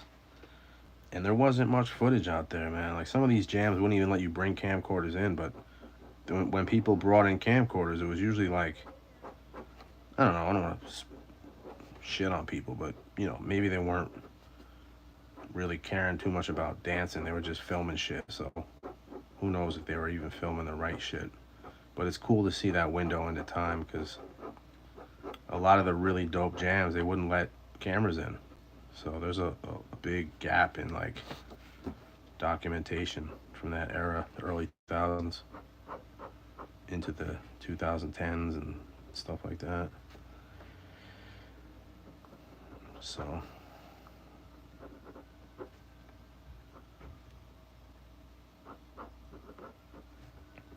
we're at 5:50. I'll probably go another 15 minutes with you guys. Maybe I'll go to about 6:15, maybe 4 to 6:15. That's a good 2 hour 15-minute chunk. Let's see what I can push to get out for that. That's a good video.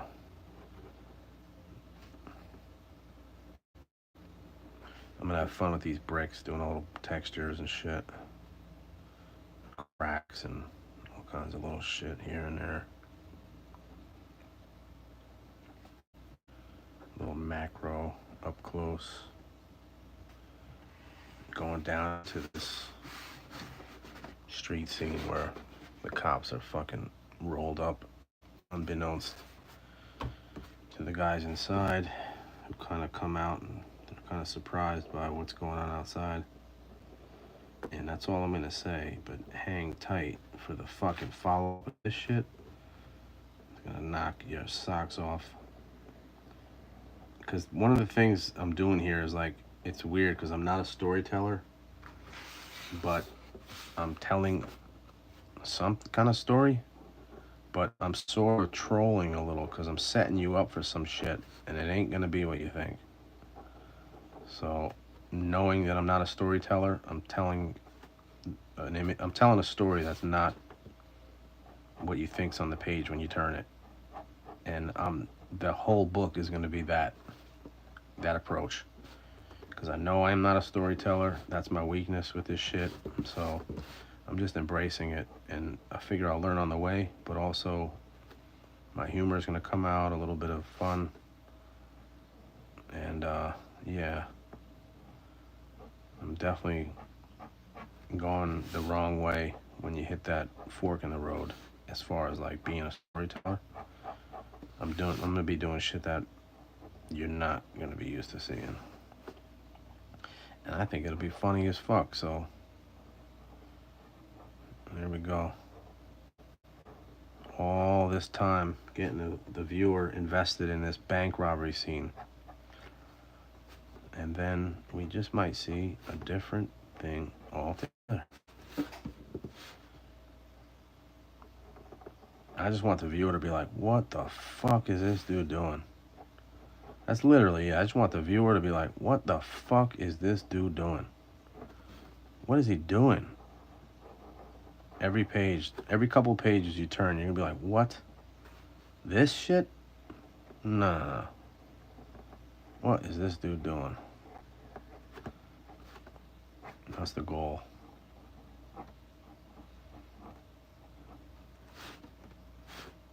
And I think we'll laugh about this shit in a couple years.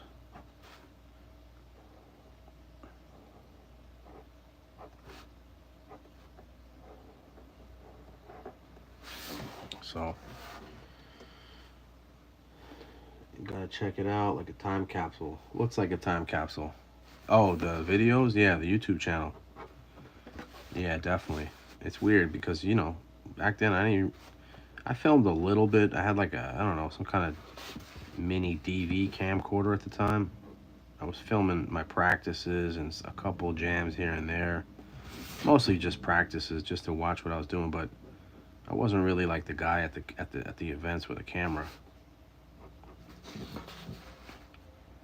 And I think that was an era too. Like if you did see a camera, motherfuckers would just be acting a little weird. When a camera would walk around, people would act funny. They didn't know how to act around someone filming.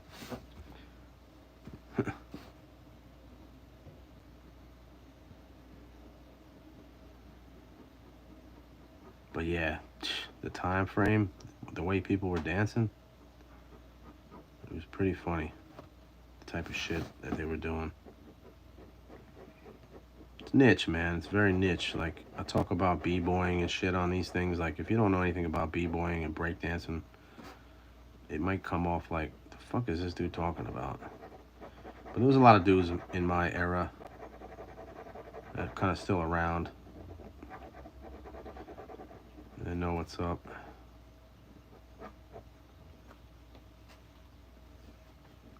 And, you know, people keep asking shit, so it comes up.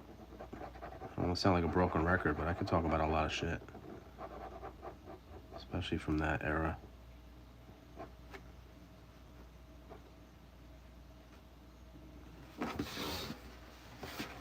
I got a little Easter egg here. The top of cop cars have numbers for like helicopter police chases and stuff like that on highways. You could always see like the car's number. So I got 11/17/23, which is the date. So for the future, it may look like just cop cars, but this is the date. And a couple pages back, I got like a number 5 on the top of a car. It's kind of just my way of sneaking in a date. I don't know if anybody will pick it up, but you heard it here first. Let's get crafty, sneak in some Easter eggs.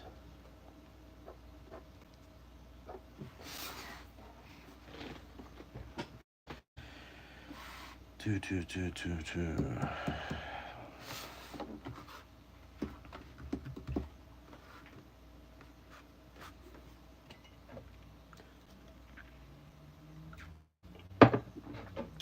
Drinking red wine out of a crab glass with a straw. What you know about that? We're fancy over here.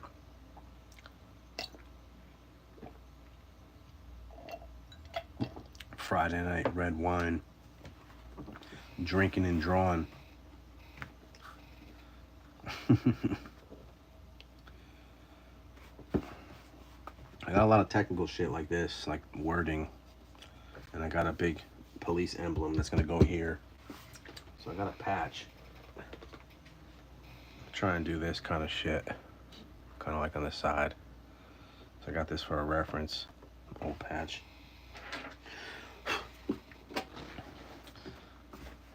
But yeah, it's kind of like a late 80s, early 90s police car, boxy shape kind of thing going on. A little retro New York City, NYPD. I got a bunch of printouts to use as a reference. Look at these bad boys. Old baby blue, true blue color. That's a 90s car right there. Yeah, these are fun. Boxy, all rusted and beat up. So I got my references. Carlos laughing.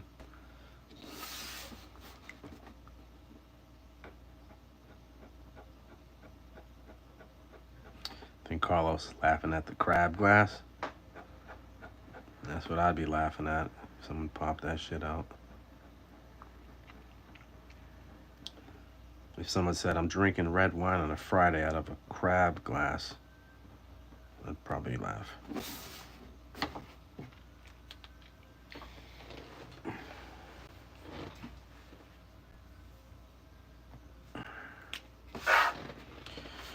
What? Okay, let's do some bald eagles.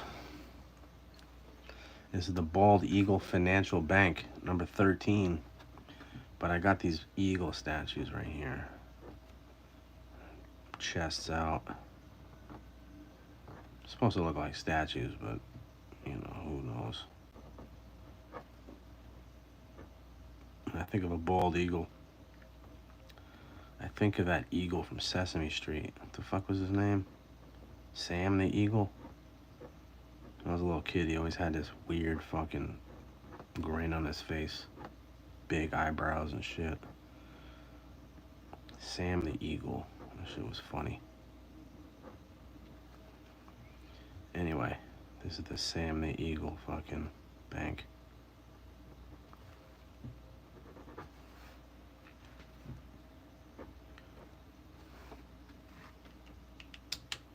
Police Academy. Yeah, that's for the cup.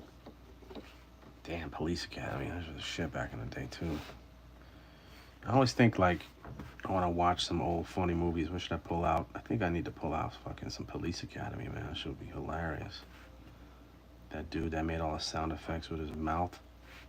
That black dude, what the fuck is his name? He's funny as fuck. You had Hightower. Dude, Police Academy was classic 80s. Classic fucking 80s.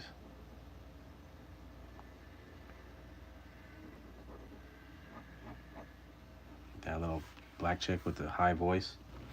Citizen's arrest. I used to fucking die laughing watching that shit. You got Tony Hawk had a cameo appearance back in the day. Skateboarding and shit in there.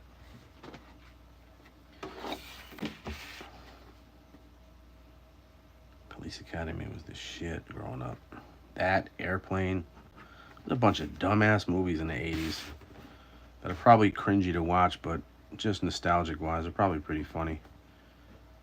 There's a bunch of dumb movies in the 80s. They're just fucking throwing money at people to make dumbass movies. VHF with fucking Weird Al Yankovic and shit, and Ernest Goes to Camp. Damn, dude, there's some dumbass movies back in the day. Shit was simple back then. You could get away with it. Max Headroom. You could look that shit up. There's a show from the 80s called Max Headroom that you could literally find the episodes, and it's fucking dope. It's so weird, but it's dope. When I was a little kid, Max Headroom was like a, I don't know, maybe Coca-Cola or Pepsi fucking made it popular, but like, it was actually a TV show. It was really dope. Max Headroom. Max Headroom. Apparently was some shit that would be on the overhead when you drove out of like parking garages in England or something. I think it was, the sign said Max Headroom with the yellow and black hazard tape or whatever. But here in America, that was like some Pepsi shit, some Pepsi commercial, MTV shit. But a couple years back, I was like, let me look this shit up and see if it's the same as my memory of it was. And yo, dude, Max Headroom was crazy. It literally was a dude in a rubber mask that looked like himself, like a version of himself, but he would like tweak out like he was a digitally getting glitched out or some shit. And then mix in like a weird background. He was trying to be like an AI version of himself. Dude, that shit is just on so many levels. When you look at it now, you're just like, this is literally what the fuck they're trying to do now with like AI and shit. But yeah, I highly recommend going and looking up Max Headroom. Just go to Google and look up Max Headroom online for free and see what the fuck comes up. Because this shit is out there. I watched it and I was like, what? This shit is crazy. I was like, I gotta bring this shit back. Like, nobody's talking about this shit.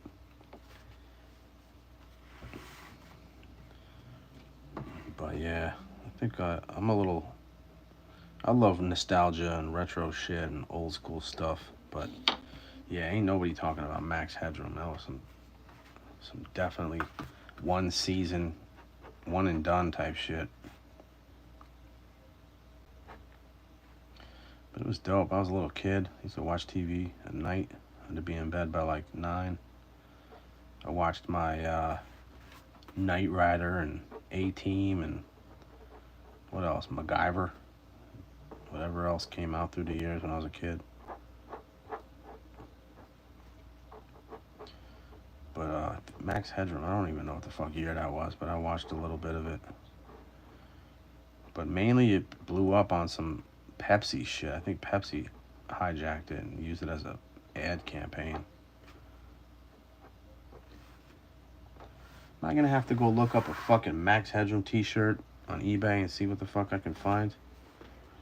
Cause I'll be that dude. I don't care. I'll walk around with a Max Headroom t-shirt on. Nobody will know about that shit.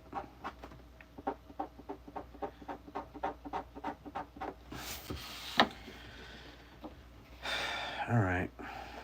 Where are we at? 6:05. I got 10 more minutes in me, fellas. Got a few of you guys watching. Then I'll put this shit up. I'm gonna hop over on Bulletproof Comics YouTube page. They got their auction popping off in a little bit. Carlos Pabon.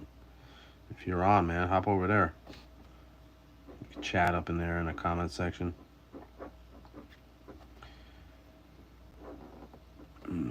See if I can catch any deals on some auction pieces. See what they're auctioning off tonight. I think they got an event coming up. If it didn't happen already, they got some shit going on with Flatbush Zombies, which is like some group. I'm not really too familiar with who they are, but I guess they got a huge fucking following. But they came out with a comic, and I think they're doing like a release with them, or I know they're supporting this group, Flatbush Zombies, that I'm really not familiar with on any level. But they may be talking about it a little bit tonight, because I think it's coming up. But it's like Thanksgiving soon, so I don't know if they're doing it now or December. I don't fucking know. I guess I'll find out.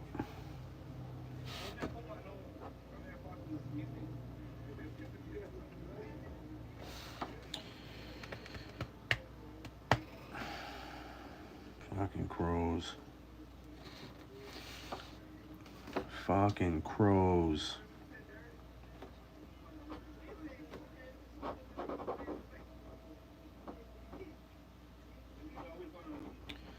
My neighbor's outside yelling. Talking all loud. Yo, bro, chill out. You're on my fucking YouTube live right now.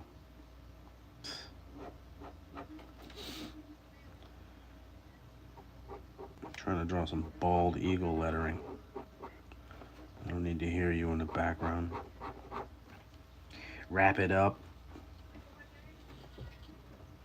Yeah, if you don't know what Max Headroom is, or the auction, I'm not sure what you're talking about. Yeah, dude, look up that Max Headroom shit. If you don't know what it is, dude, that shit is gonna be a weird surprise. Weird surprise. Definitely, if you don't know what the fuck that is, that's gonna be a mind fuck for the first time. But if you do know what it is, yeah, you already know it's weird. But the auction later, if that's what you're talking about. I'm gonna go jump on that and see what they're up to. They got some good deals in there. Like I said, I don't really collect comics, but every once in a while they'll pull out some old 90s shit that I don't have, or that I didn't know I needed.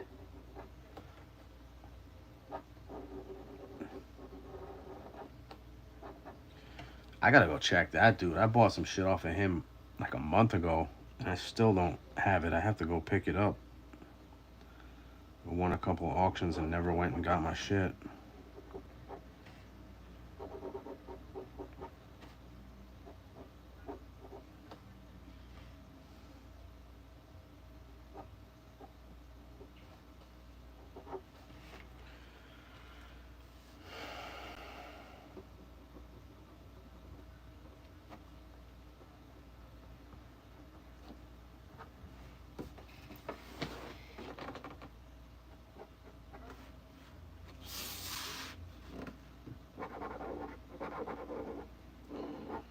Do a big dividing line here where the clouds break the division, and I want the separation to be obvious. But then I also want to do a shadow from it as if it was really reacting to the closeness of it.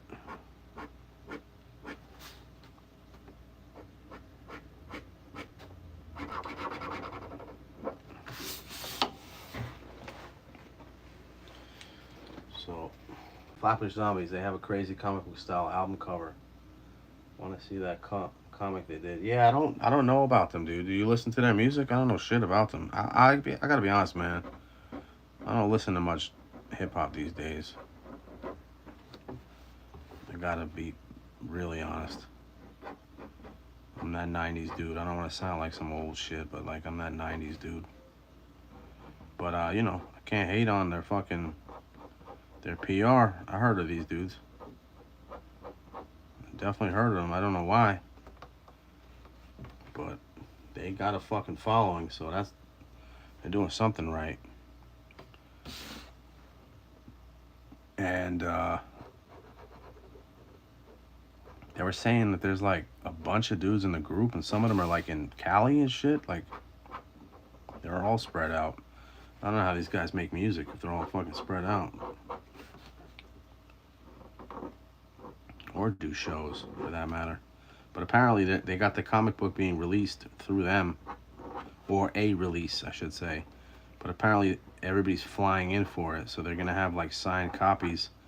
And I guess it's going to be like 13, 14, 15 people signed on one comic. And they drew that dude Hank in the comic, which I thought was funny as shit.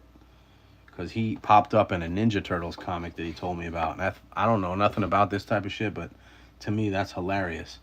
A dude who owns a comic shop in Brooklyn is popping up in like New York City comics in the background. That's fucking awesome. If I was a comic dude or a comic shop dude and I had, you know, connections through the years and before you know it, I'm popping up in comics, dude, I'd be fucking laughing at that. That's fucking funny. I might have to put Hank in this shit.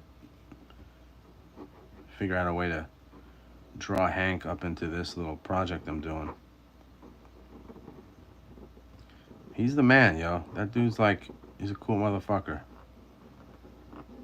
I went to a Frank Miller signing at his shop and, you know, just chopped it up with him a couple days in advance. The dude was dumb cool. I was like, oh, this guy's pretty chill.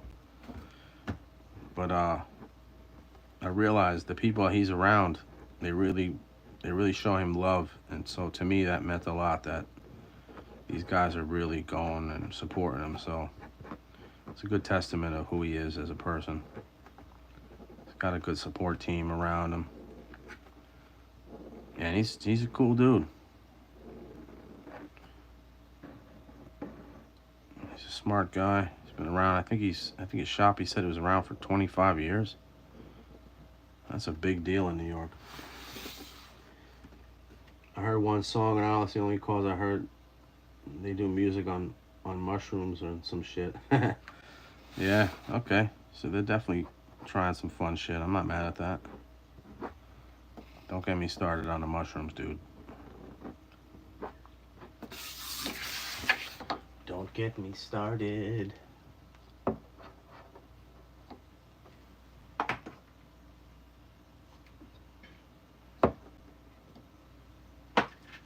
If you know my work, you've seen it come up in the themes through the years.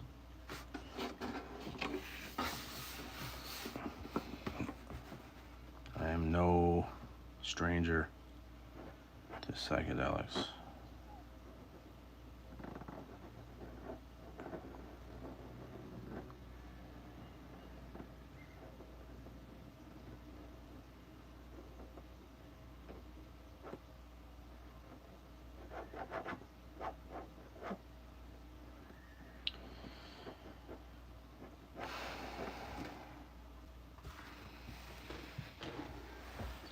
Yeah, Hank's wild. Hank's a funny dude.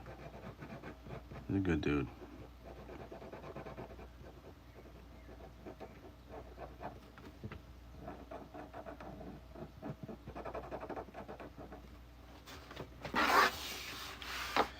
So we got a good layout started for this.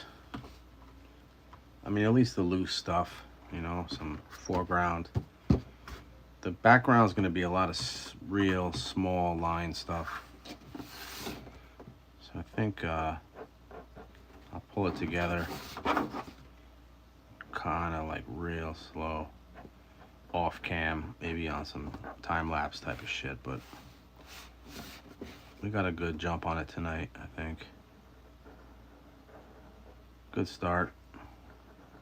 Trying to keep to my at least one a week live video. One a week by myself. I'm gonna try and get a couple people to join in and do, you know, the split screen, two people where I have someone to talk to and shit. And you know, if you got opinions or suggestions of people for me to work with or reach out to, or maybe somebody I already know, let me know. I got a list of people. I made a list the other day of people who I can get either on board to do a split screen like I did with my boy Dre, or just straight up do phone calls with people while I'm working. I think people would get a kick out of some of the stories that pop out over a phone call between me and certain friends. Maybe I haven't spoke to in a while and got on some old school phone call shit and just give them a shout. Put it on speaker and let you guys just listen to it. But yeah, I think we're coming to a wrap on today's live, because I'm out of fucking red wine in my crab glass.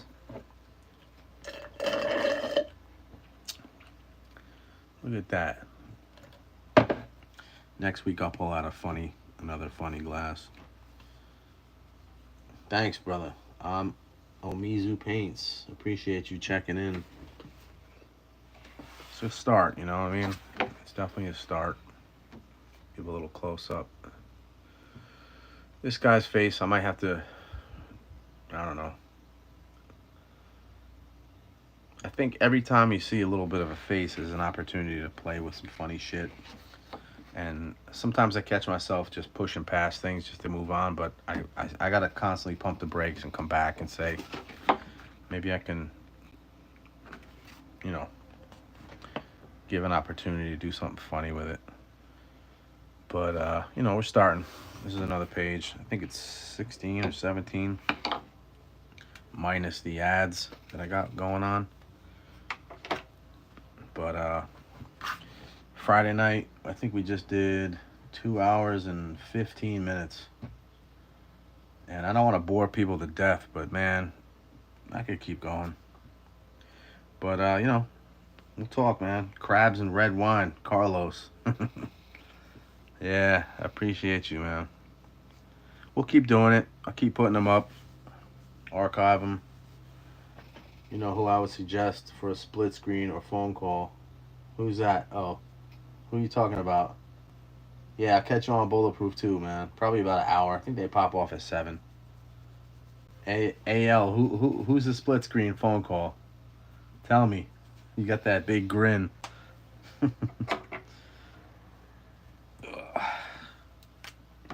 I think Totem would be funny as shit. I'm not sure who else you're referring to, but yeah, Totem would be funny. I'll get you on. Let me know. I don't even know who you are. You gotta let me know who you are. Oh, you. Well, who is AL? What the fuck is AL? Burn unit, but I don't know who you are. Let the fucking chat know. Burn unit's my fam down in Atlanta. So if they may not know, now's the time. Let's let them know. Totem 2, that's not you. AL. Come on. Who's AL? AL Burn Unit fam. Who's AL? Yeah, I'll get Totem on. But I want to know who AL is. I think it would be dope to get Totem on. Probably get him on for about 15, 20. He'd be laughing, making some jokes. Who's AL? With the capital letters. Come on. With the fucking initials. Vendetta. Ah, there we go. Damn, this whole time playing on down low at the AL. So yeah, so check this out, Vendetta. I was just watching a podcast, a bunch of other nerdy fucking comic book people, and they pulled out some comic from the I don't know, 92 or some shit. They pulled out this comic, and it was back in the day when it came out. I was laughing because I was like, who the fuck is this? And they went through page for page this story. It was a pretty funny story back in the day. But the villain, the girl, her name was Vendetta. And I was laughing. I was like, oh shit, I gotta fucking send this to her just to fucking, you probably don't know about it. And I don't think anyone's ever told you about it. But yeah, there's a comic in the early 90s where like the villain girl, or I don't know, I think she was a villain. She went around burning houses down. That was her shit. And her name was Vendetta. And I was dying. I was like, oh shit. Pretty funny. Vendetta. What a gangster name, man. Fuck. But yeah, Tote would be cool to get on. I gotta reach out and see what the fuck is up. I know he's got a channel and all that shit, but I don't know if he's set up at his desk to do like a live. He might have to like do some weird tripod with that stick. Set up his shit where I could send him an invite and maybe he'll sit at the desk and draw or something. But yeah, if you talk to him, just tell him I'm doing these lives. And it's really just a tripod setup and where I send his phone an invite and he clicks accept and he's basically on my shit. And I think he shares it with his thing or something like that. But it would be pretty dope. Yeah. I'll hit him up. This weekend coming up is going to be a little busy. About to be out of town for a few days. But what's going on down there? Anybody else do podcast stuff? I know these guys just went to some jam. I thought maybe they'd have some fellas in the studio doing another podcast. I'm sure he's anxious to do some new stuff, new recordings. But yo, I miss you guys. It's gonna be cold soon, so I might have to make some plans to come down there and get out of New York, do some painting, some dancing with y'all. Tuesdays, Thursdays, Sunday church. Motherfuckers be getting it in religiously. I'm not talking about church. I'm talking about a schedule: Tuesdays, Thursdays, and Sundays.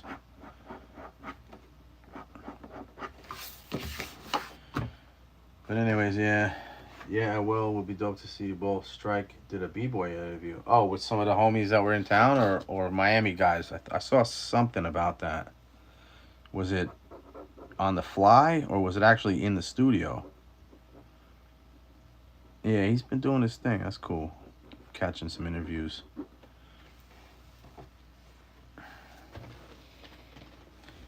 That's dope.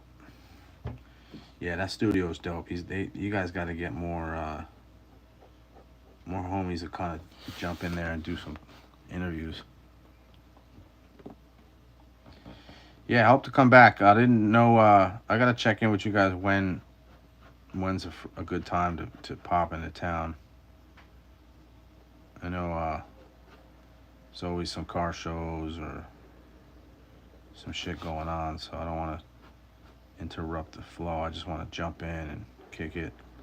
I think Tears is out in Thailand right now or something, posting like weird Ferraris and shit. I don't think that's down there by you guys. I think he's out of town. I know he would take me out to paint and shit. But yeah, probably I don't know, after Christmas. Oh, at the Temple Rock Jam. Yeah, okay. Did you go out for that? Or was that just the youngsters? Who went out to that? I saw Ravage doing some footage, throwing down.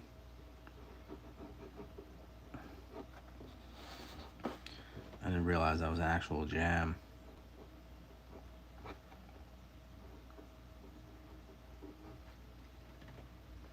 Temple Full rock. Okay.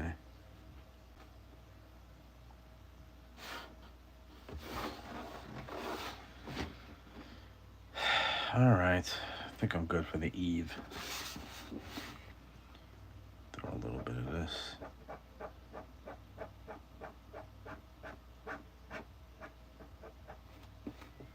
Little shadows.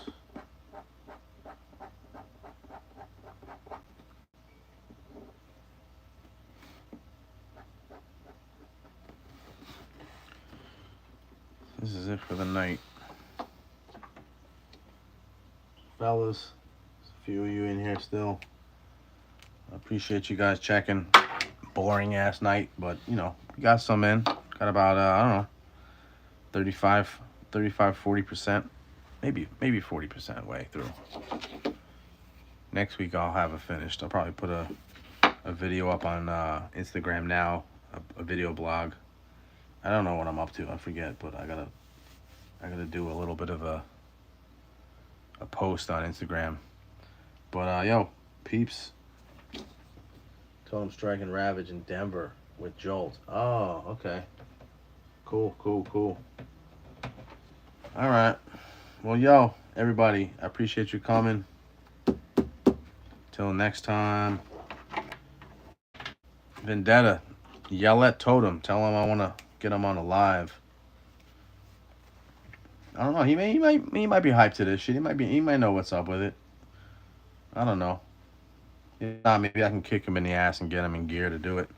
That'd be dope, man. A little split screen, me and him drawing and shit. Maybe we'll do some lettering. Maybe I'll do a Totem piece. Maybe he'll see what he does with an EWOK piece. That'll be pretty dope. I'll throw it around, see what's up. Appreciate you checking in. Love y'all. Let's talk soon. If I don't see you guys till after Thanksgiving, man, everybody have a good holiday. And we will follow up. Probably broadcast number 5, I think, will be the next one. So, yeah, I'll talk to you guys soon, yo. Peace.